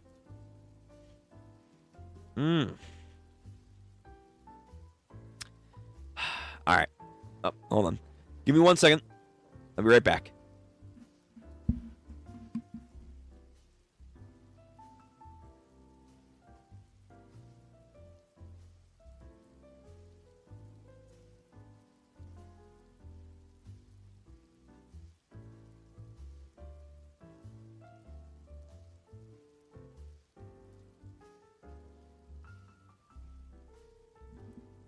All right.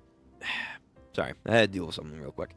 But yeah, so he wants to get him vulnerable enough to somehow steal the Watchmen series. How? No idea.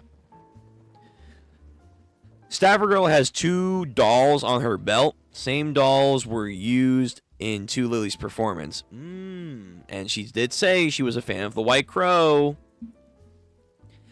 Interesting that human Mimo uses we and God uses me. Yeah. The psychological turmoil that he's going through, and also shows, again, what they've been saying. On the path to your achievements, what do you lose behind? Like, even his old self, you can even, like, see, like, it's like a depiction. It's a depiction of him. It's not even like a clear image. He's literally losing who he once was. And actually, furthering that, going from the start of the schizo moment, the image becomes further and further scrabbled as it progresses in his mind. So as he's talking to himself, his once former self, he can't even recognize that anymore. Yeah, wow, that's deep. That is really good. Holy shit. That is like onion many layers deep right here, man. Who you are now, who you once were. It's like that one oh my god, trend that was going on for a while. It's you. Despite everything, it's still you, but it's like Arane saying, is it still you, though? Is it still you? Do people change and it's not for the better? Are you really still the same person? Because it looks like you're not. It looks like you really aren't. Just saying, that's a nifty idea there. Okay, chapter 161. What kind of no, okay. We're in Dark Souls. We're in, Lothric. What the fuck? What cathedral are we at now? My god. No, Orani just said, "Hey, I'm about to pop off for this for this arc." Oh my god damn. Seriously, this is a firm soft area. Chapter 161, the opening. Who is this?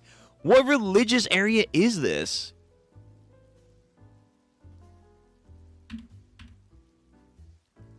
Rhodo. Right on the money. Again, his image in his mind of who he once was, scribbling away. It seems that Rhodo is still, in fact, quite immature on his side. Who killed Ricto? In other words, what Rhodo wants to know more than anything else. No matter how powerful your opponent may be, if the heart is shaken enough to create an opening, it upsets the rhythm. So, how many more upsets will it take before you die? Again, he's such a monster. Does a slash attack again, whoosh, to cut the ground. In case you were wondering, Gontis doesn't know the tidbit. If I'm not sure when a piece of information will come in handy, I prefer to keep it to myself, to ruminate on it. So I would give him an order to forget it all. The opponent you're snarling at knows things that you do want to know. Rigto's murderer belongs to the cleaners, for example. Wow, he's just giving him a hint. He's just giving him a hint. Meanwhile, Tamsi, Summer's like, I feel a disturbance right now. I feel like my plans are unraveling. Wolfman Rhodo reaction. He's coming in like, yeah, gonna get my fucking Toriko Naifu. The disclosure of information can be wielded like a knife. Ooh. Gauntless. No, you're not doing that shit. You're not fucking with people anymore, man. Yeah, you might know something. That's his decision at some point or another. So he's been erasing intel from my mind with his orders. If that's true, then he probably has more information than I do. Enough to mess with your head. Look at what he's done to you. It shows you how much you care about Ricto. How much you care about the cleaners. Maimo attacks you by revealing that information. If he keeps himself by holding on to that answer. So let's neutralize him and drag out the answers from him. There are any number of ways to make him talk. There are givers on the ground who can specialize in extraction information.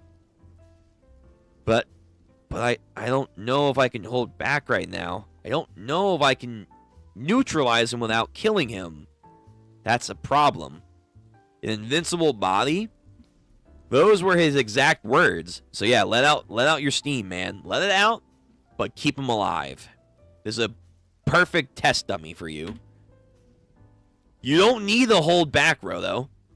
Hit him with all your doubts, all your angst, everything. Stress reliever.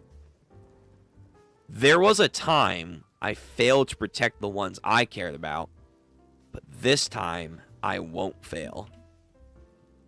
If you're going to use your own words as a sword, then I will use my words as a shield. Again, just cracks down on his hand. This is cool. This is a really, really cool and deep battle here. Ooh, okay. Lot of yapping here. No! Not my arm again. Maimo. I just got another reason to beat you to a bloody pulp. I have a lot more swords where that came from. I rained them down in such a deluge. That gauntlet's paltry prep talk can't possibly stop them. I want you to tell me everything you know. That's why I'm going to do my damnedest to crunch the life out of you. Then I'll kill you and I'll roll over the ground. It's over. Fucking holy shit. A battle of monsters, but monsters with two different ideals stacked against each other. What can I say, man? This is wild. Tamsi in spherite clothing, probably on... What? Tamsi in spherite clothing, probably on the sphere. We see a glimpse of the cathedral in the background of rich area. Only the... Whoa. Really? First of all, this is Tamsi? Second of all, you think he's on the sphere right now?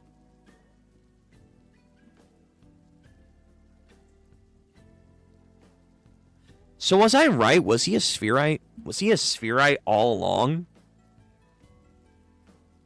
Oh my god, is he like a god knight? Like, he's a fucking celestial dragon with power, so he comes from the good area and he's powerful? So he looks down on people even more?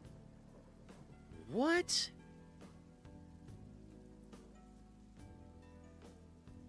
Holy shit. So, how the fuck did he become a god vessel? How did he become a giver? Did he go to the ground? Okay, we're gonna need some explanation. What the fuck? If he is the angel, because I think we have seen like he does have the angel power.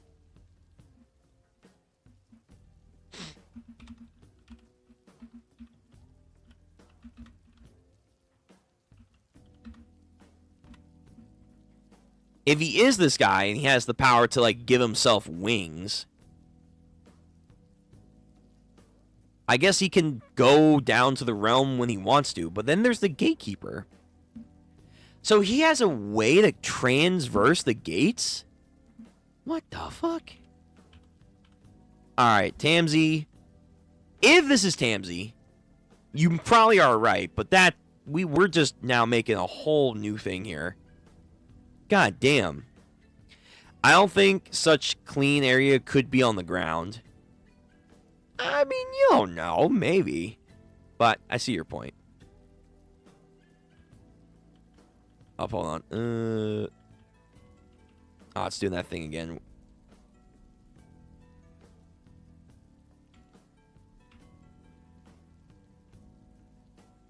Hold on, let me...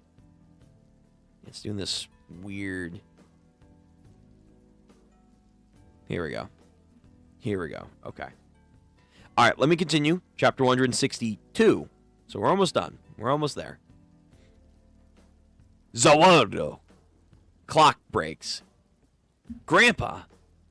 They're telling us to evacuate. We have to get out of here now. It's too early for dinner, son. No, we have to leave. They haven't played the 5 o'clock radio announcement. Never mind that. Come on, we gotta go. The time is now 5 p.m. Yo, Gramps. This is a battle like an Invincible right now. If you don't fucking move, people are dying. Chapter 162, Grandpa? Seriously? Oh my god, we gotta focus on this? Monsters. Both of them. The announcement was awfully lively today. The more you fight me, the more damage you will spread. Is Mimo the guest today? I don't like him. He's so loud, it hurts my ears. He's hurting my ears right now. Wait, he knows who... Wait, who is this grandpa?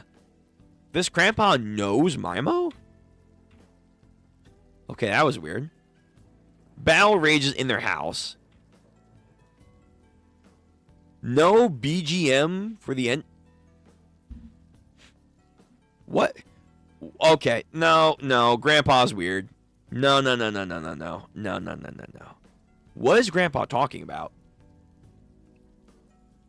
No background music for the ending? The fuck? Is he talking about the fourth wall?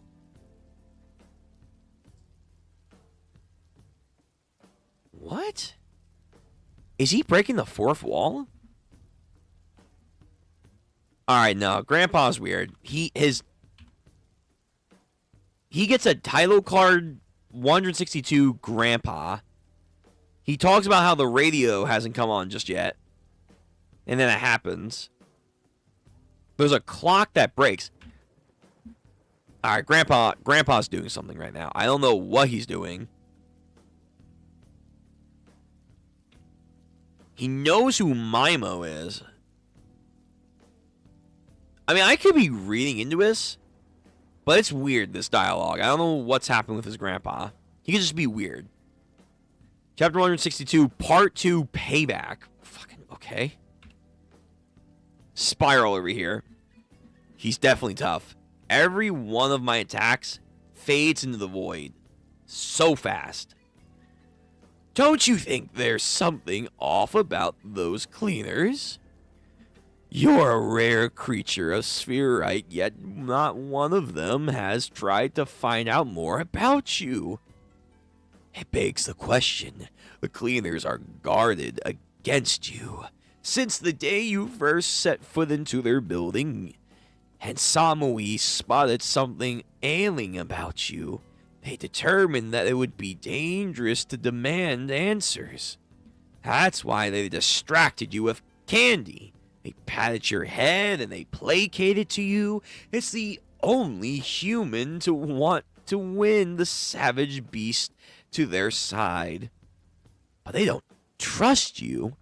No, I can regret to inform you. Yeah, say it. Yo, this man's the incarnation of bait and doubt.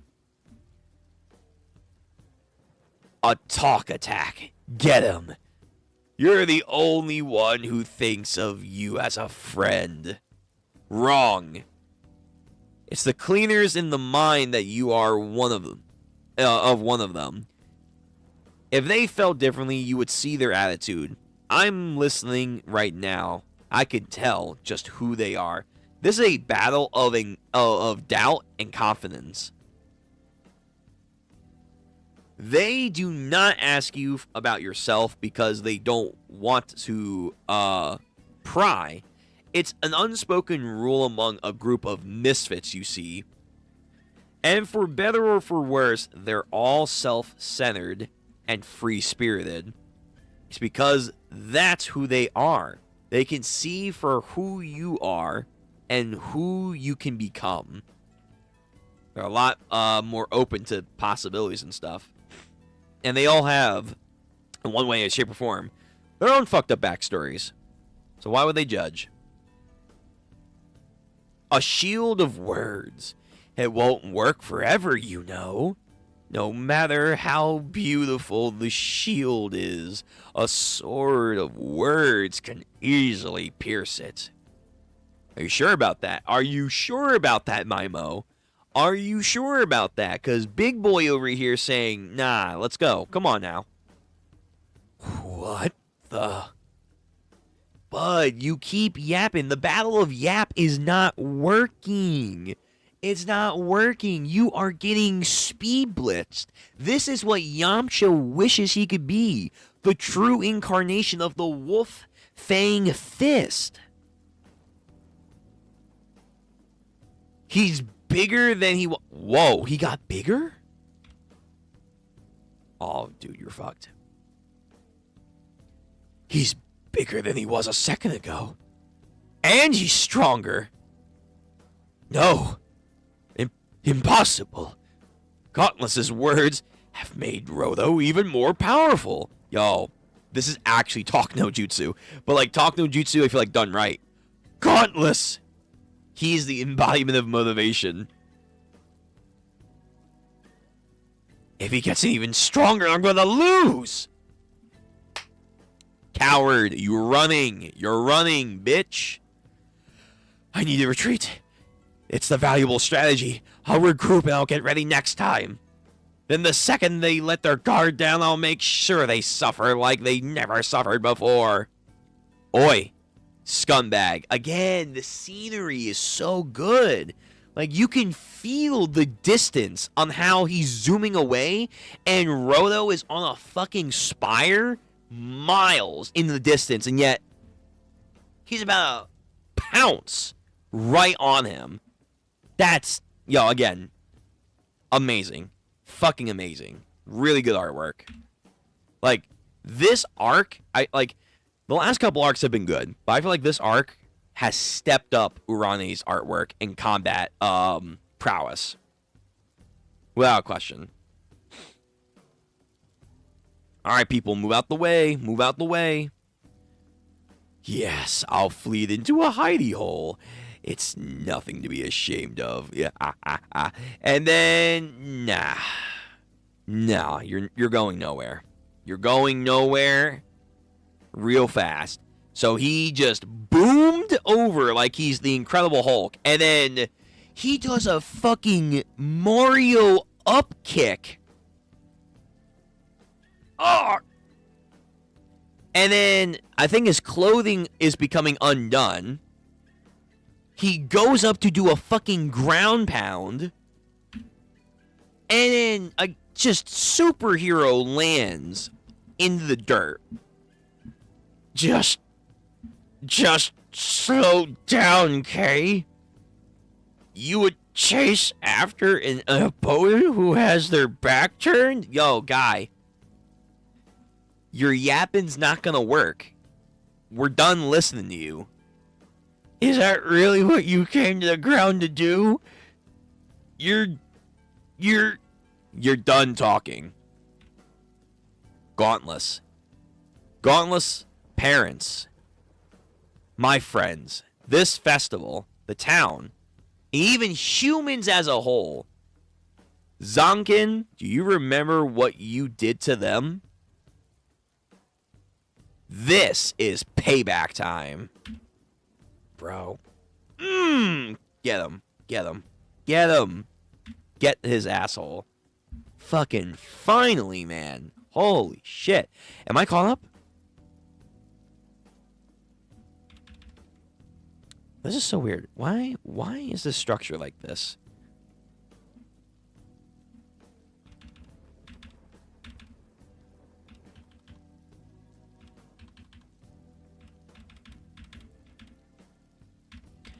Why do they have two separate 162.2s? It's not like One Punch Man. I don't think I saw anything that was different. Okay, so we have this chapter, and then we're caught up. That's so weird. All right, whatever. Let me read some chat before we go into this. Rotho's arms are becoming bigger. Are they becoming bigger? Well, let me go back to this one. So let me see. His hands. Yeah, I don't think anything changed. It's just a weird setup they're doing. Caught it with the tail. I think so. At least this one looks proportionally bigger.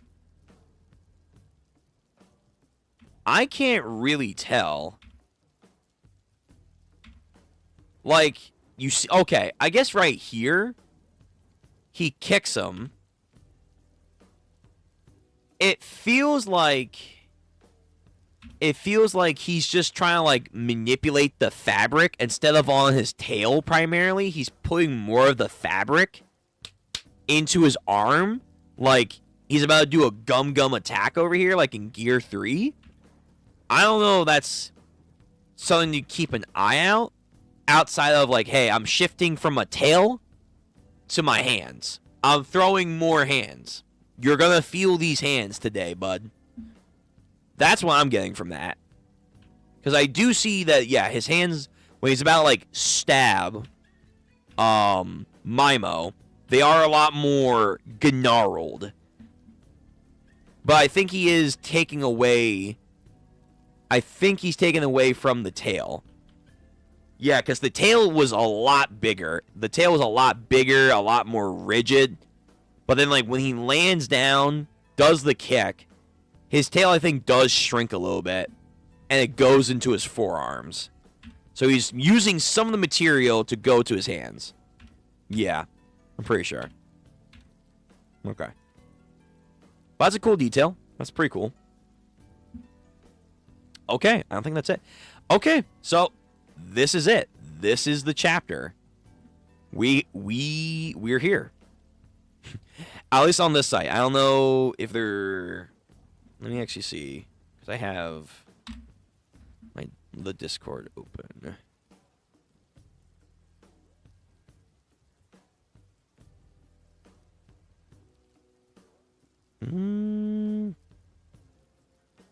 Okay, I'm seeing like a rough translation for 164. I'll wait. So we'll stop here though. 164 is the last one. I don't have a link though. This site doesn't have 164 though. Let me see. Is this site good? This doesn't look good. Let me see previous chapters.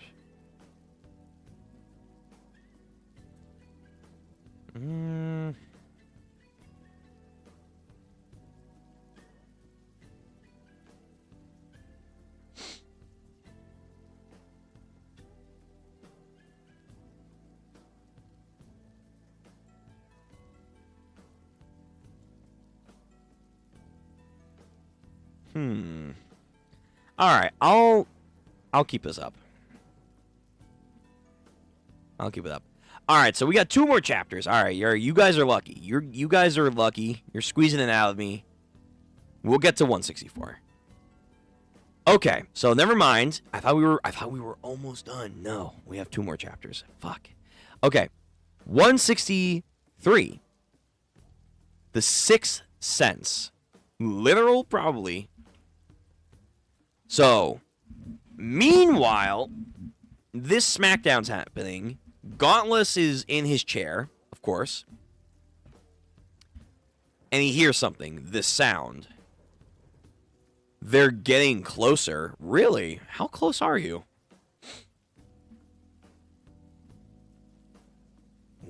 Where? Oh, they're in the parking garage. Yeah. A parking lot. This was under us? Oh, wait, this is not the parking garage that they rode into? This is a different parking garage?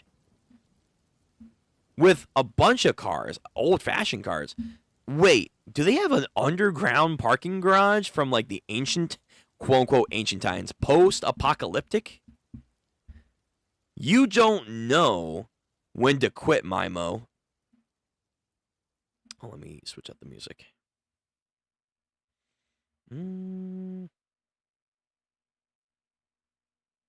Fury music? Let me hear this Fury music. Sure. That's fine. Mimo, I know what you're up to. I was never cut out for battle. Even when an upgraded body I have acquired, the fact hadn't changed. All I can do was change venues without the beast catching on. Rodo, I messed up. Is he going to try and absorb him? Yes, you did. You had given up on ever being rescued. A simple question, Gauntless. What are you? And Rodo assumed that you were too far... Oh, wait, this is a double page spread, I think. Yeah, it is. Yes, you did. You had given up on ever being rescued, and Rodo assumed that you were too far away. So he decided to save you later. You both messed up. That's too bad. It's a simple question. Gauntless, where are you? And it could have saved you from your outcome now. So he's going to kill him to depower, I guess, Rodo.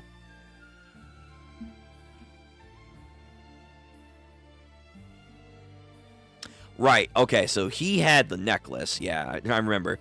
The Millennium Necklace over here. Thank you for your help. I now have my own piece of Watchmen series. Fuck.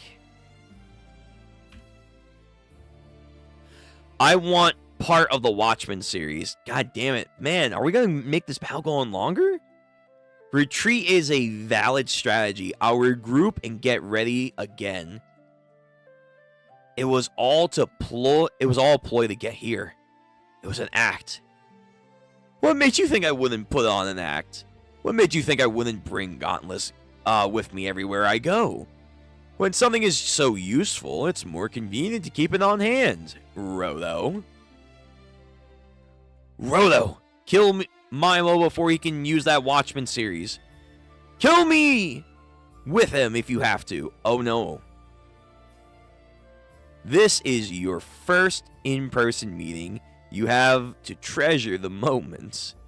Move an inch, and I'll kill Gontus. Man, it doesn't really matter now, does it? Okay. So that was 163.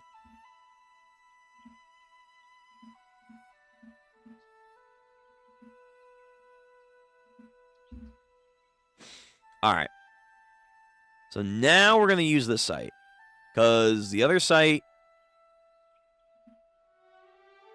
doesn't really have the new chapter. I guess that came out recently.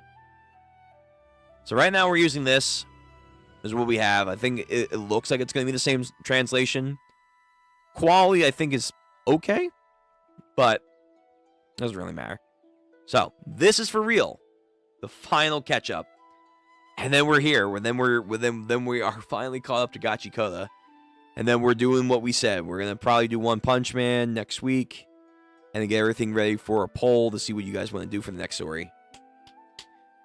Oh my god, we made it. We made it. We made it. We made it. We fucking made it, man. Okay. Time to lock in one last time. One last time.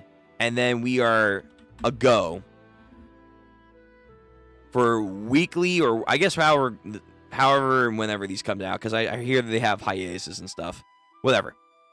So 164 of Gachiakuta. So, man has a big-ass bone thumb right at his neck. You just stay there and grind your morals as you watch the return of my rule. Don't let him get another power-up, man. Don't let him get another one. Return. When he crushed his vital instrument, he lost his rule power. He wants to restore it using that Watchman series. Before, he was taking advantage of my powers, but now he's wearing my pendant himself.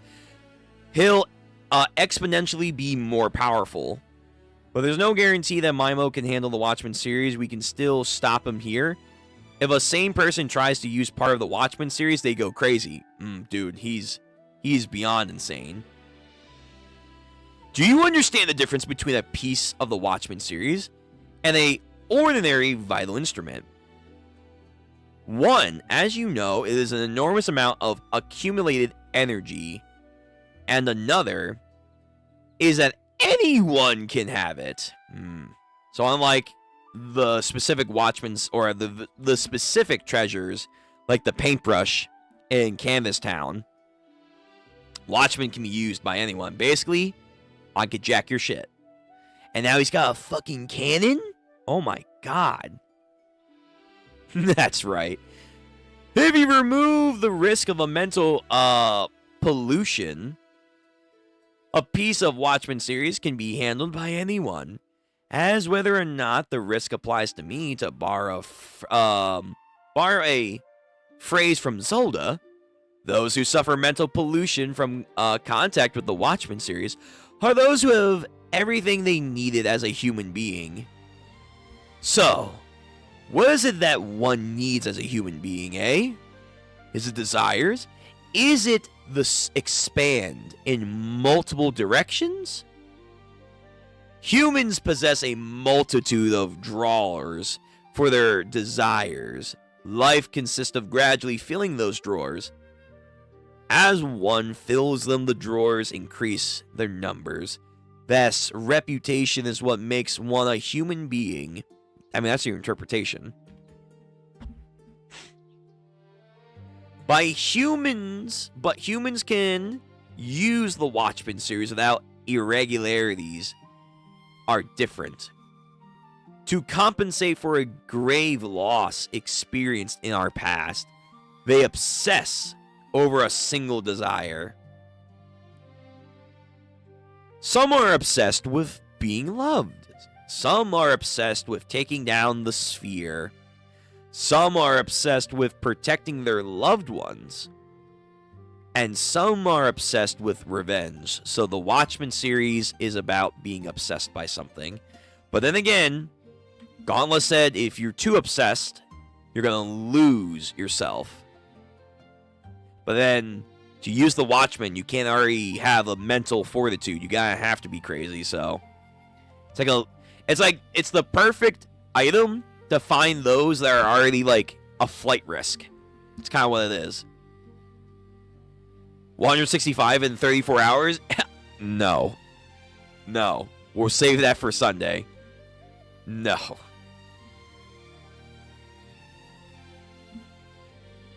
If a vital instrument is born from an obsession with a single object, then the Watchmen series... If a vital instrument is born from an obsession with a single object, then the Watchmen series exists to support those obsessed with a single desire. Well, these were for one person at a single time, so whatever the original Cerberus desire was, I pieced it all together. The information I gained through the chokers, and the conclusion I've reached. I have been obsessed with becoming a god. Bro, he got another power-up. Why? Why? Why?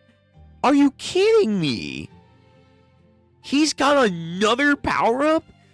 Like, he was already demonic looking before. Fuck the angelic white now. He said, hey, I want to become a god hand. He looks like he belongs in Berserk now. What the fuck?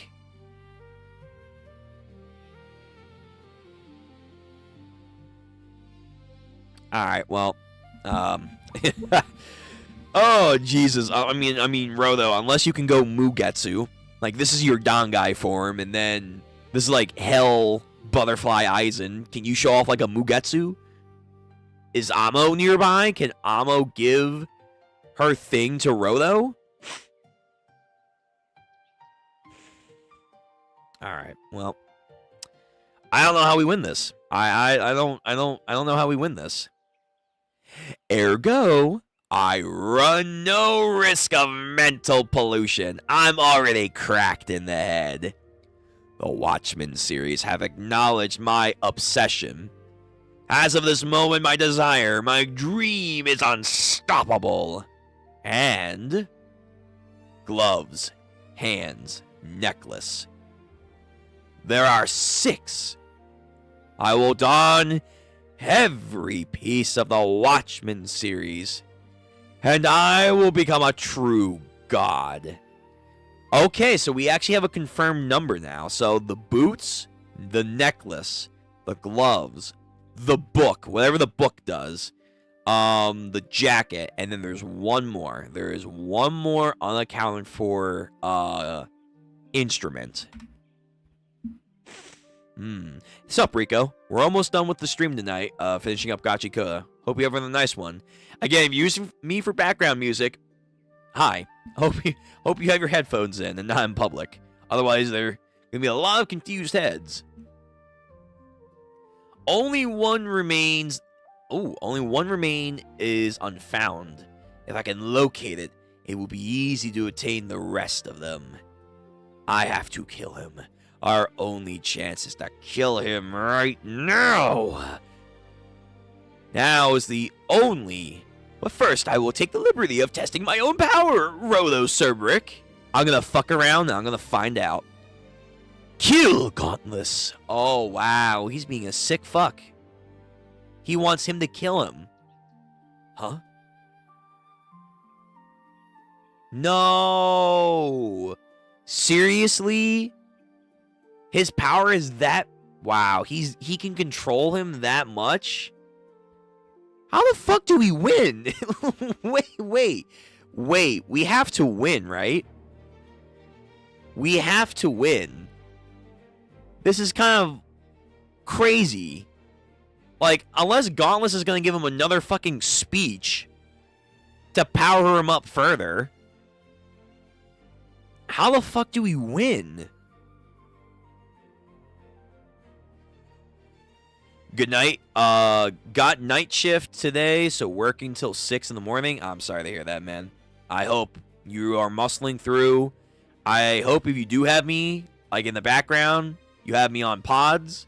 So if, you know, you have a manager coming in, you look like you're busy or whatever. But if you got no one supervising you, enjoy the stream, man. Enjoy it. I knew my death was imminent, and I knew it would be unsatisfying end. And I knew... I thank you for your help, Gauntless. You've been an excellent tool. Wait, was that... Is that Mimo saying this? I knew my death was imminent. And I knew it would be an unsatisfying end. I knew... Thank you for your help, Gauntless. You've been an excellent tool. Is Mimo saying he knows he's gonna die? How? What? Alright. Something happens, and I think someone cuts the necklace off him. Yeah. Something happens where he just gets obliterated.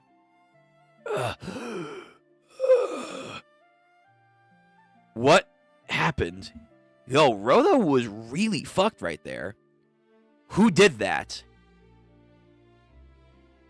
No, it's the grandpa. It's the grandpa. It's the fucking grandpa. It's the fucking grandpa. It's old man time. What the hell? What? No. Does he actually have fucking Zawardo? What is happening here? Why am I seeing the goddamn clock again? Oh my god, it's like the fucking Black Clover thing. Where time is being manipulated and you have to, like, pay attention. What the fuck? What is happening here? Did Crony come in here? Chapter 164. The 6th. Oh, the 6th sense, but then also the 6th item. Damn, whoa, the 6th item's just here? That's convenient. Alright. What's happening? Get the... What? Where? Oh my god. I have to wait? I have to wait? Okay.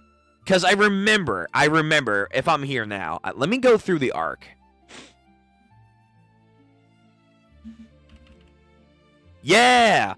Dude! This fucking clock. This clock keeps showing up.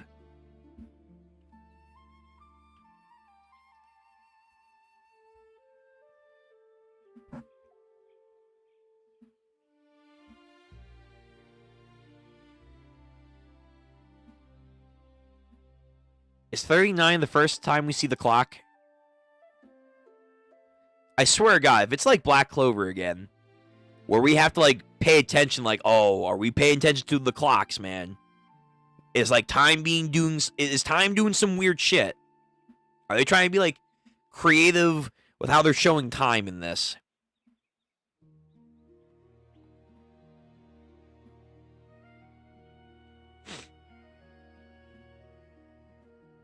There was another time, I swear they showed the thing again. Like in the cover.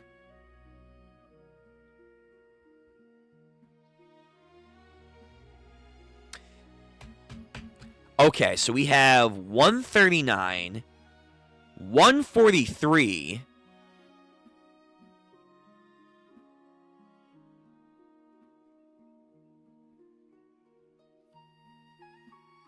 Oh, yeah. Oh, let me read this again about the wolf. No, it's a wolf. A wolf? What's that? It's a wolf. What's that?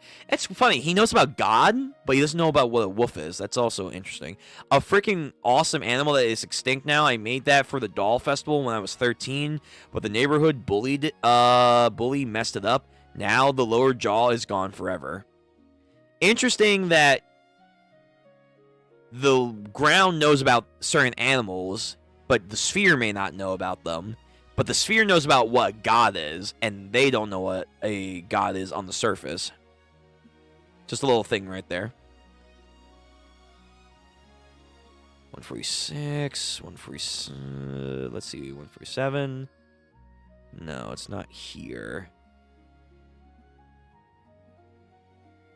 148. 149. 150. 151. Okay. 152. No. 153. 154. No. 155. 156. 7. 8. 9. I know it's like in like the 162 double chapter. 60. 61. Again, maybe this is Tamsi. Maybe. I don't know what the hell he's doing, man. Yeah, 162. So 162, we see the broken one. Okay. So we have 143, 139, 162. Okay. So we have in chapter 139 that, let me just, I think there was one more time we saw the clock. There was like one more time we saw it.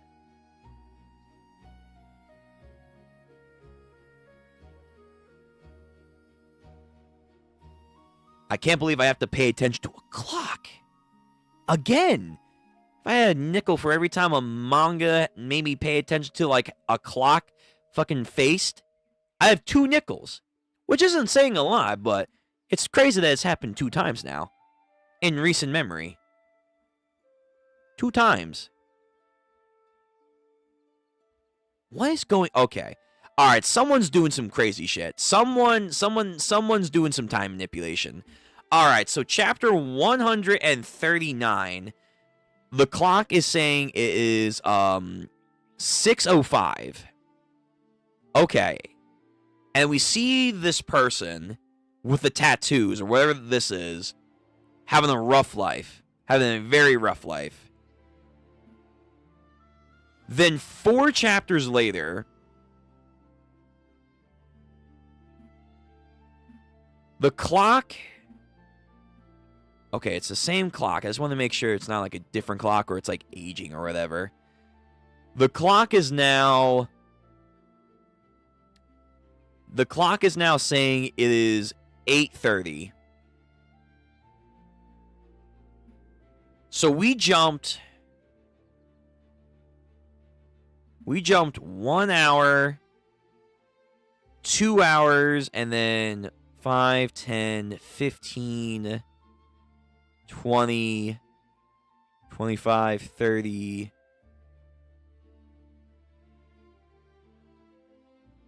So we jumped around 2 hours and like 20-something minutes. 20-something minutes. From one chapter to this chapter. So in 4 chapters, we went over almost 2 hours. Almost over 2 hours in 5 chapters. No, 4 chapters, excuse me. In 4 chapters. Then after that, from 8:30,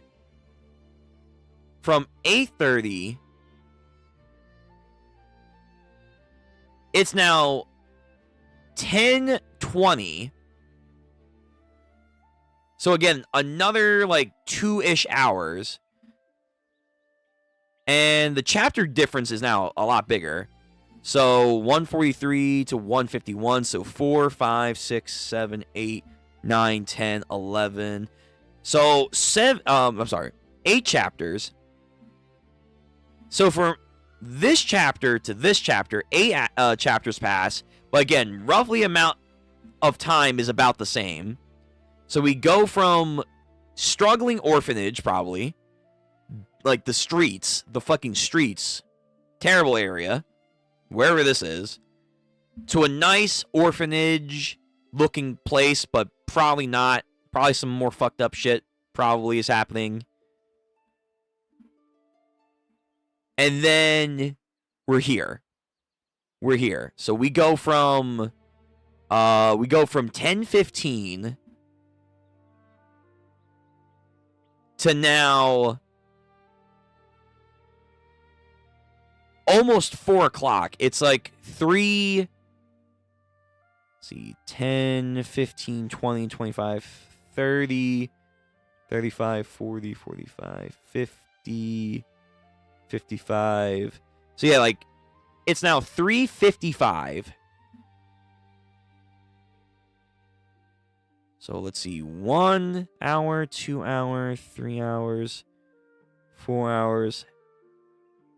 A little bit over 4 hours. This is 162. So the time keeps increasing with the amount of chapters. Because we go from 151 to 162. So that's now 11 chapters. Instead of a 7-chapter difference. Where, like, the time is relatively the same. But then from here to here, from here to here, it was 4 chapters. So not much time change. From here to here, it was 7 chapters. And the time jumped a little bit further. And then from 151 to 162... 11 chapters, the time jumped massively.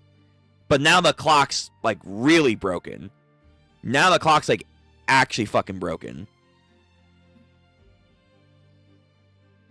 Does it also change at all outside of that?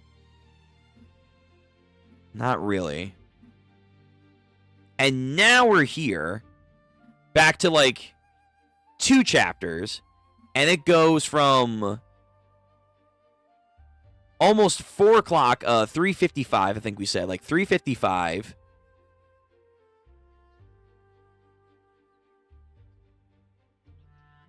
And now it's almost 12:30. So do we go back in time?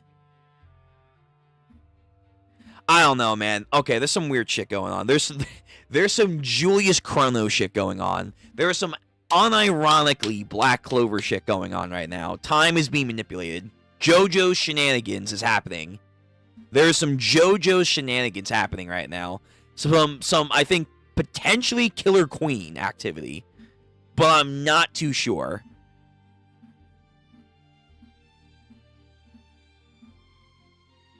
Oh, fuck. Okay, Gachiakuta, you're doing some mad lad shit right now. The 6th item. I knew it. Thanks. So something happens here where there's a glim, and then I can't tell what this thing is. Something comes out of his chest and just slices him. Who did that? Yeah, okay. Yeah, someone's doing some crazy shit right now. I don't know how. I don't know why. But potentially the 6th item is here, and it somehow involves a clock. It somehow involves a fucking clock. And maybe the grandpa. Maybe the grandpa's doing some shit. I don't know. Oh, wow. Oh, woo. Oh, no. I gotta pay attention to the clocks. Again, it's crazy how 2 new gen... Well, Black Clover's not new, but relatively 2 new gen mangas have now twice over made me pay attention to the clocks. I guess you count JoJo's too, but in Shonen Jump right now. 2 Shonen Jump storylines have made me pay attention to clock faces. I can't believe this. I can't believe this.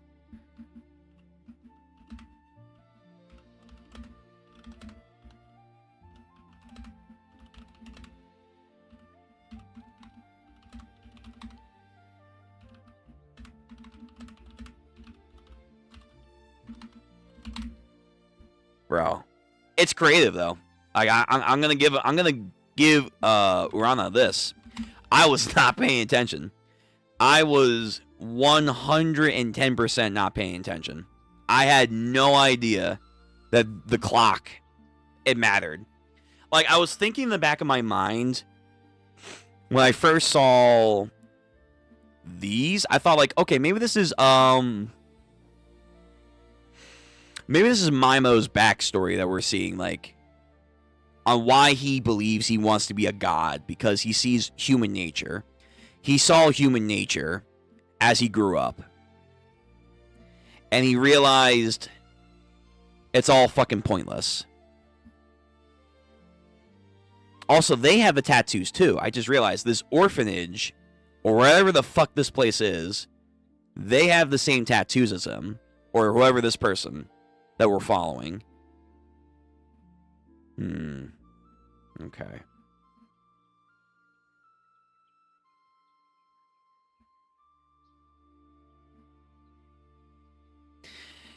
Yeah, I don't know, man. I don't know. Yeah, I'm gonna be honest with you. I'm keeping an eye out for this grandpa. I'm keeping an eye out for the grandpa. Grandpa over here, you ain't fooling me, man. I got my eyes on you. Oh yeah. Oh yeah. Cause he's talking about some weird shit. He's talking about how, like, oh yeah, I gotta hear the radio first. Oh, is that Maimo? He's so loud. There what? No background music? Yeah, he's like breaking the fourth wall. The announcement's awfully loud today. Is Maimo the guest today? I don't like him. He's so loud. It hurts my ears. He's hurting my ears right now. No background? No background music for the ending? Like, what are you talking about? How you know what background music is, first of all, Grandpa? How you know that? And what ending are you talking about? Yeah, so I don't know if it's the grandpa, like if he's like a demented, like if he's like having some kind of Alzheimer's and he has like the last item. Maybe? And he's unaware that he's using it? Maybe? Fuck. Hold on, let me...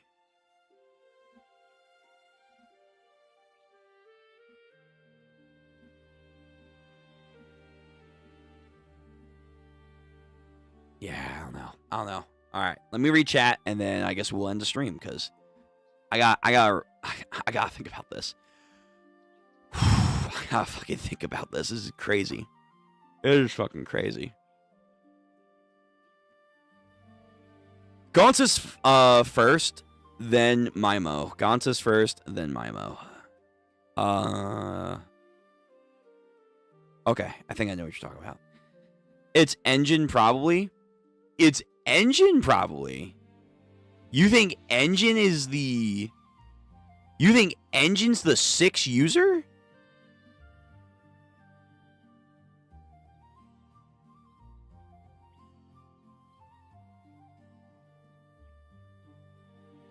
Oh, wait, you think it's Engine who's doing the cutting?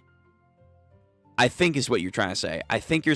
I think. I don't know. I was lost in the sauce. You think Engine's the one who's doing this? I mean, maybe. Maybe. We haven't seen him where he is right now. First time we saw this clock is when Amo KO'd Engine. Did we? Alright. Let me go back. Let me go back. When she KO'd him?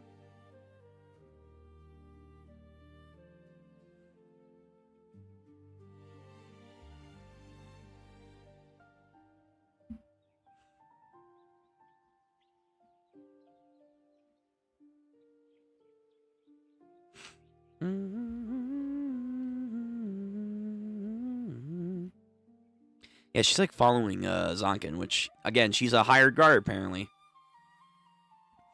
Yeah, and apparently Tamsy's on vacation. Let me just actually, while I'm here, let me check his face out.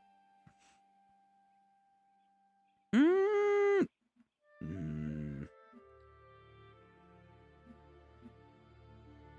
me see.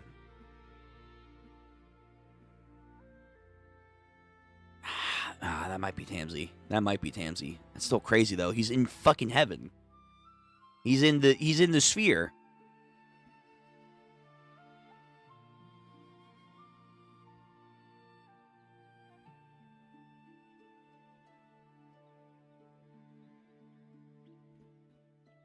Gotta go through this arc.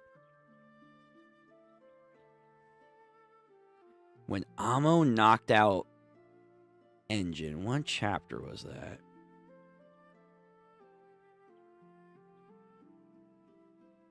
It's like the crow thing all over again. You know, why Urana loves having these little Easter eggs, like in retrospect, like, oh yeah, you gotta keep an eye out for them, because you never know. The crows, the clocks, all of it.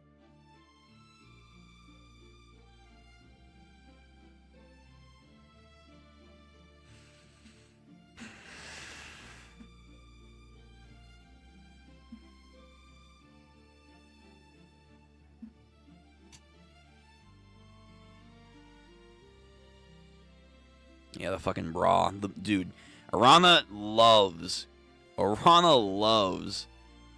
And it's crazy. Maimo with his evil fucking schemes, like, damn, this guy got a fucking bra? Lucky bastard.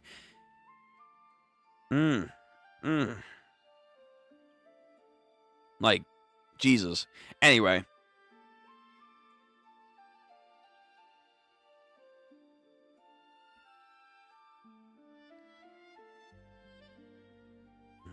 When she KO'd him.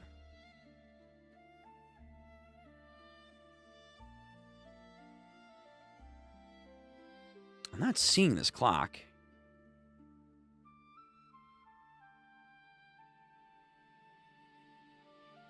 Are you sure this was... The only time I'm seeing the clock is at 1 or 39. Unless it's, like, beyond this arc. Unless it's, like, way back when. Like, to another arc. NG, probably first time we saw the clock was when Amo... Chapter 32? Are you serious? Really? Wait a minute. The clock has been going this long?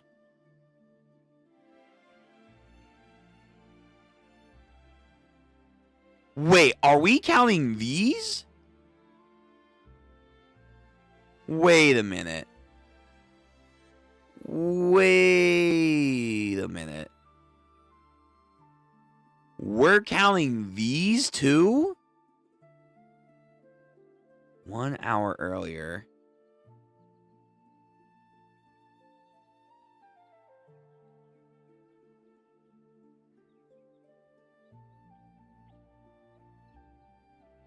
These are the same clocks.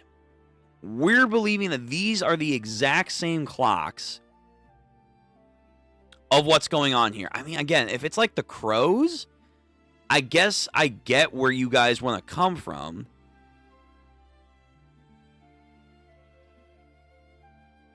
I mean, it's a similar. It has a similar design. I won't deny you that. But these clocks are like in pristine condition.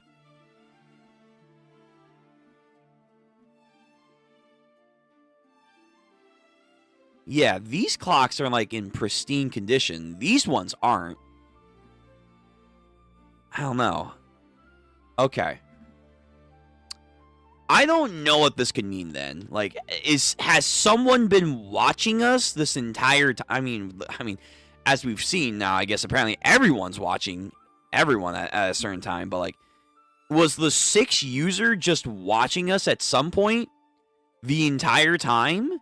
No pun intended? Has the Time Warden herself been just like peeping Gachiakuta? Like, what's happening here?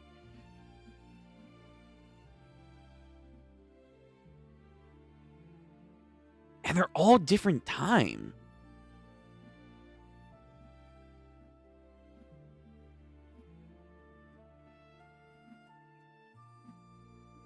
Okay.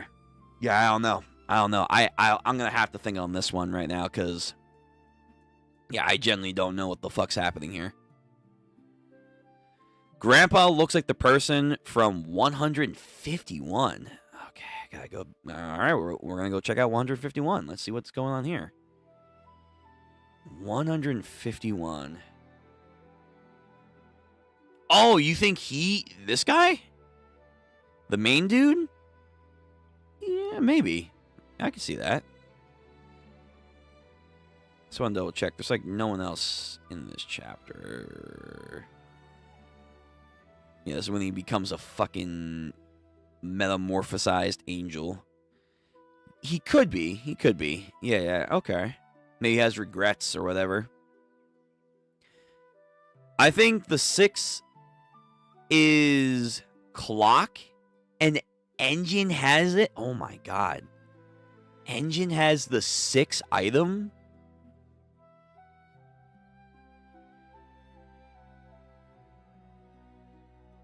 I mean, he definitely knows a lot more than he's letting on. That's for sure. Engine has a lot of secrets. Yeah.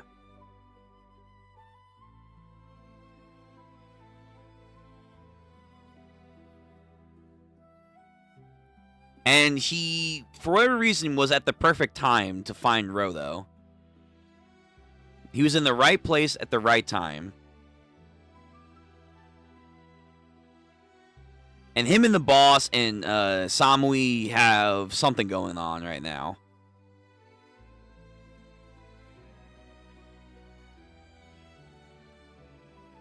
Last time we see Engine, like, he was helping that one girl. He was helping that one girl out. Yeah.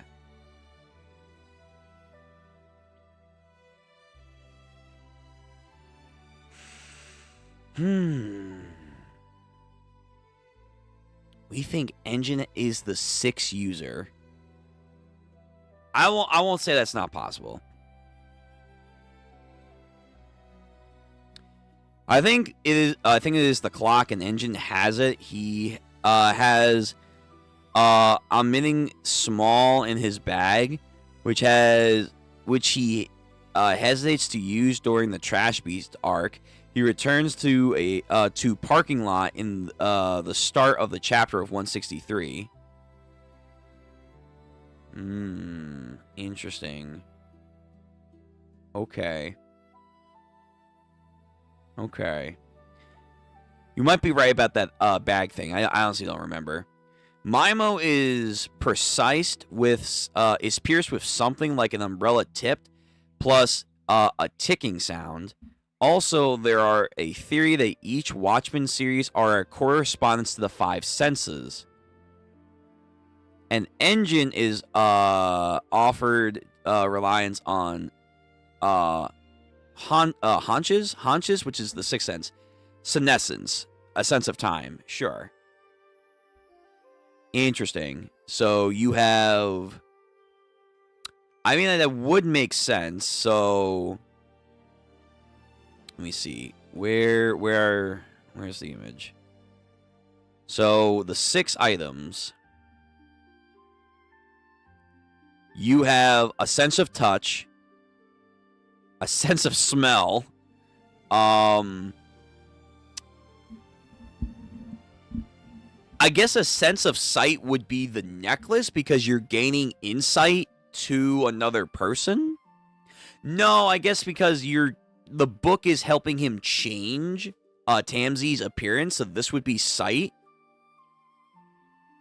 There's the 5 senses, which is touch, smell, sight, taste? Which one of these would be taste?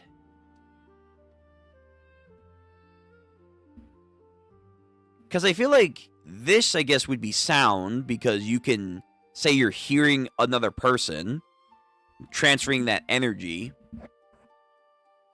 But then the jacket is taste? Is he really tasting with the jacket? Maybe not in a literal sense, but...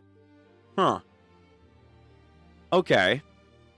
I mean, I guess that could work.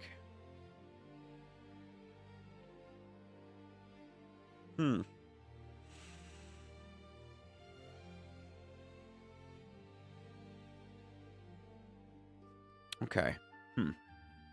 And then if Engine is the 6th user, he is adopting time as the 6th sense.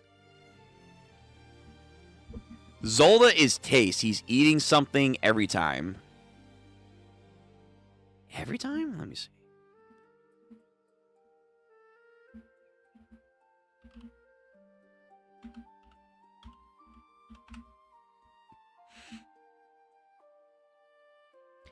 To be fair, his introduction was eating something.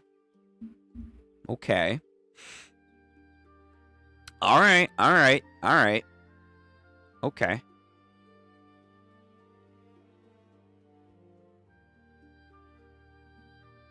That's fair.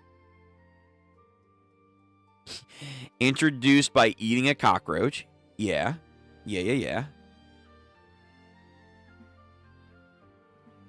Let me get rid of these extra stuff. Okay. So because he's introduced eating, we think he adopts the idea of hunger. Nice, Maury.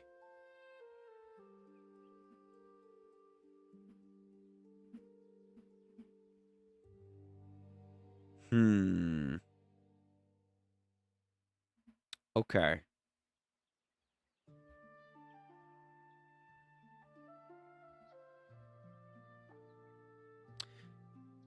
All right. Yeah, I can see it. All right, I gotta think about this. This is a lot. This is a lot. This could then also answer the question of like, if big if Engine is the 6th user, there was a question I've had, and then I'm sure other people had. When Roto fell down into the trash pit no man area, how did Engine know to be in the right area? Because it felt like he kind of knew Roto was going to be there. Then the second question would be, they say that you don't have long to be in this no man's area before you're infected. But Roto was unconscious. We have no idea how long he was in that area. So then, if Engine is manipulating clock and time, that can also maybe explain that he wasn't actually there for a prolonged period of time because Engine used his own powers to help him out. Yeah, something like that. The 6th sense is more like intuition? Okay, wait, how does that work? Wait a minute. Like, I think a sense of time, because there is the idea that people, and just in general, people have a inbred genetic thing about sensing time. Like, we have as beings as we are, we have a fundamental concept within us to try and grasp the flow of time. We're not great at it, obviously, because we rely on other things like clocks and the rising of the stars and all that shit. But the idea of like time being the sense makes more sense. Intuition's more like a gut feeling. That's like it's instincts. Like actually at that point, why not just say instincts? That should be like the 6th sense then. You have instincts then.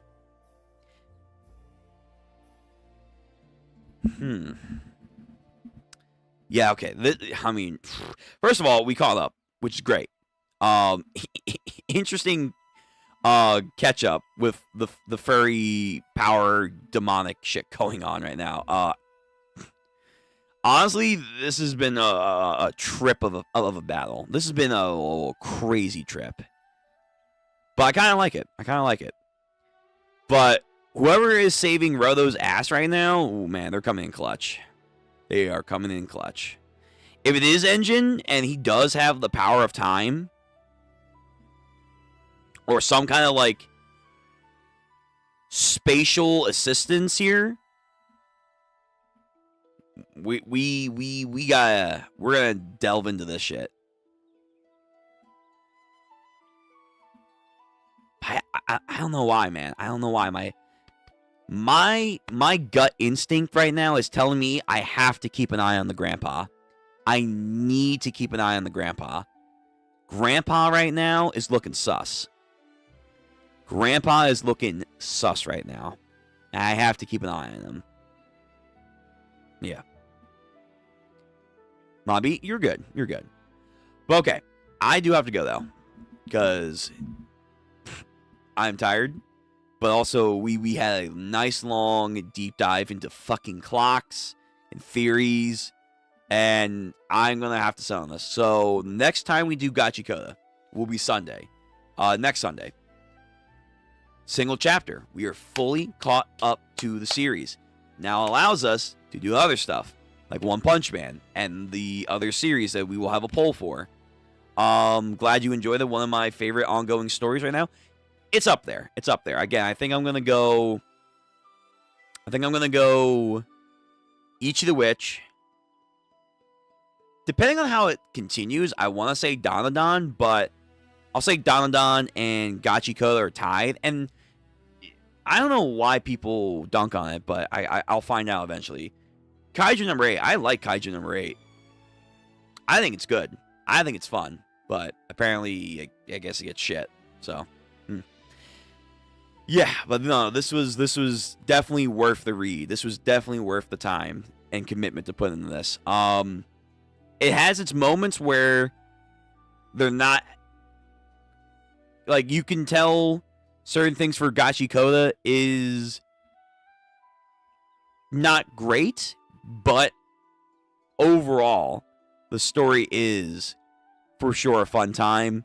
Art is fantastic, and the characters are very nuanced. They really are, man. Especially the Yap Central that has been this battle about the rage baiting and, you know, people using each other. It's crazy. It is very fucking crazy. I just the like the mere idea of the enemy is rage baiting the opponent for it to be turned on their head is such a fun idea. And yet this motherfucker still got his power up, and he was about to win. Like, if it was not for whoever's coming in right now, we would have lost. So, yeah. Yeah, like, Rolo could not get the W by himself. Crazy. Okay. But yeah, I gotta go. So, everyone, thank you for stopping by or sticking with me through the entire stream. If you have, you're a real one. Make sure to like the stream, comment, all that jazz. We'll be back this week for definitely the Invincible stuff. We'll try and get to the Mall series. I'm going to do the Greatest Estate this week. And then find time for One Punch Man. One Piece is back. More Frieren. And our regular read-throughs. That'll be the idea. Loosely. Anything changes, I'll let you guys know. Vel, thank you for sticking around with the postulating thoughts and theories of this. I mean, there's a lot. There's a lot to take in. Again, I just can't believe another series is making me think about clocks. Just, sure. You mangaka and your clocks, and me trying to like, all right, what does this mean? Why is this time here? How much did it jump from here to here? It's baffling. Makes me lose my mind right now. I'm going insane. Like people using the goddamn Watchmen series. But very cool. Very, very cool. All right. Everyone, please take care. Stay safe. Stay hydrated. Stay warm. And make sure you guys are taking care of yourselves too. Make sure you're not dwelling or obsessing on anything, whether it be an item or a desire. Make sure you guys are mentally stable so you don't turn to Mimo. Please, oh please, none of you turn into Mimo. For the sake of everyone, but also yourself. Please. And, Yeah, I don't know. Just have more hope. That's the message I'm taking away from this. Have more hope. And if you got a fucking stopwatch that stops time, that's good too. That's good. Whew. Okay. I'm going to head out. Thank you again for coming. Love you guys. Good stream. And I'm glad we're finally caught up. And now we have new horizons. Peace. Later.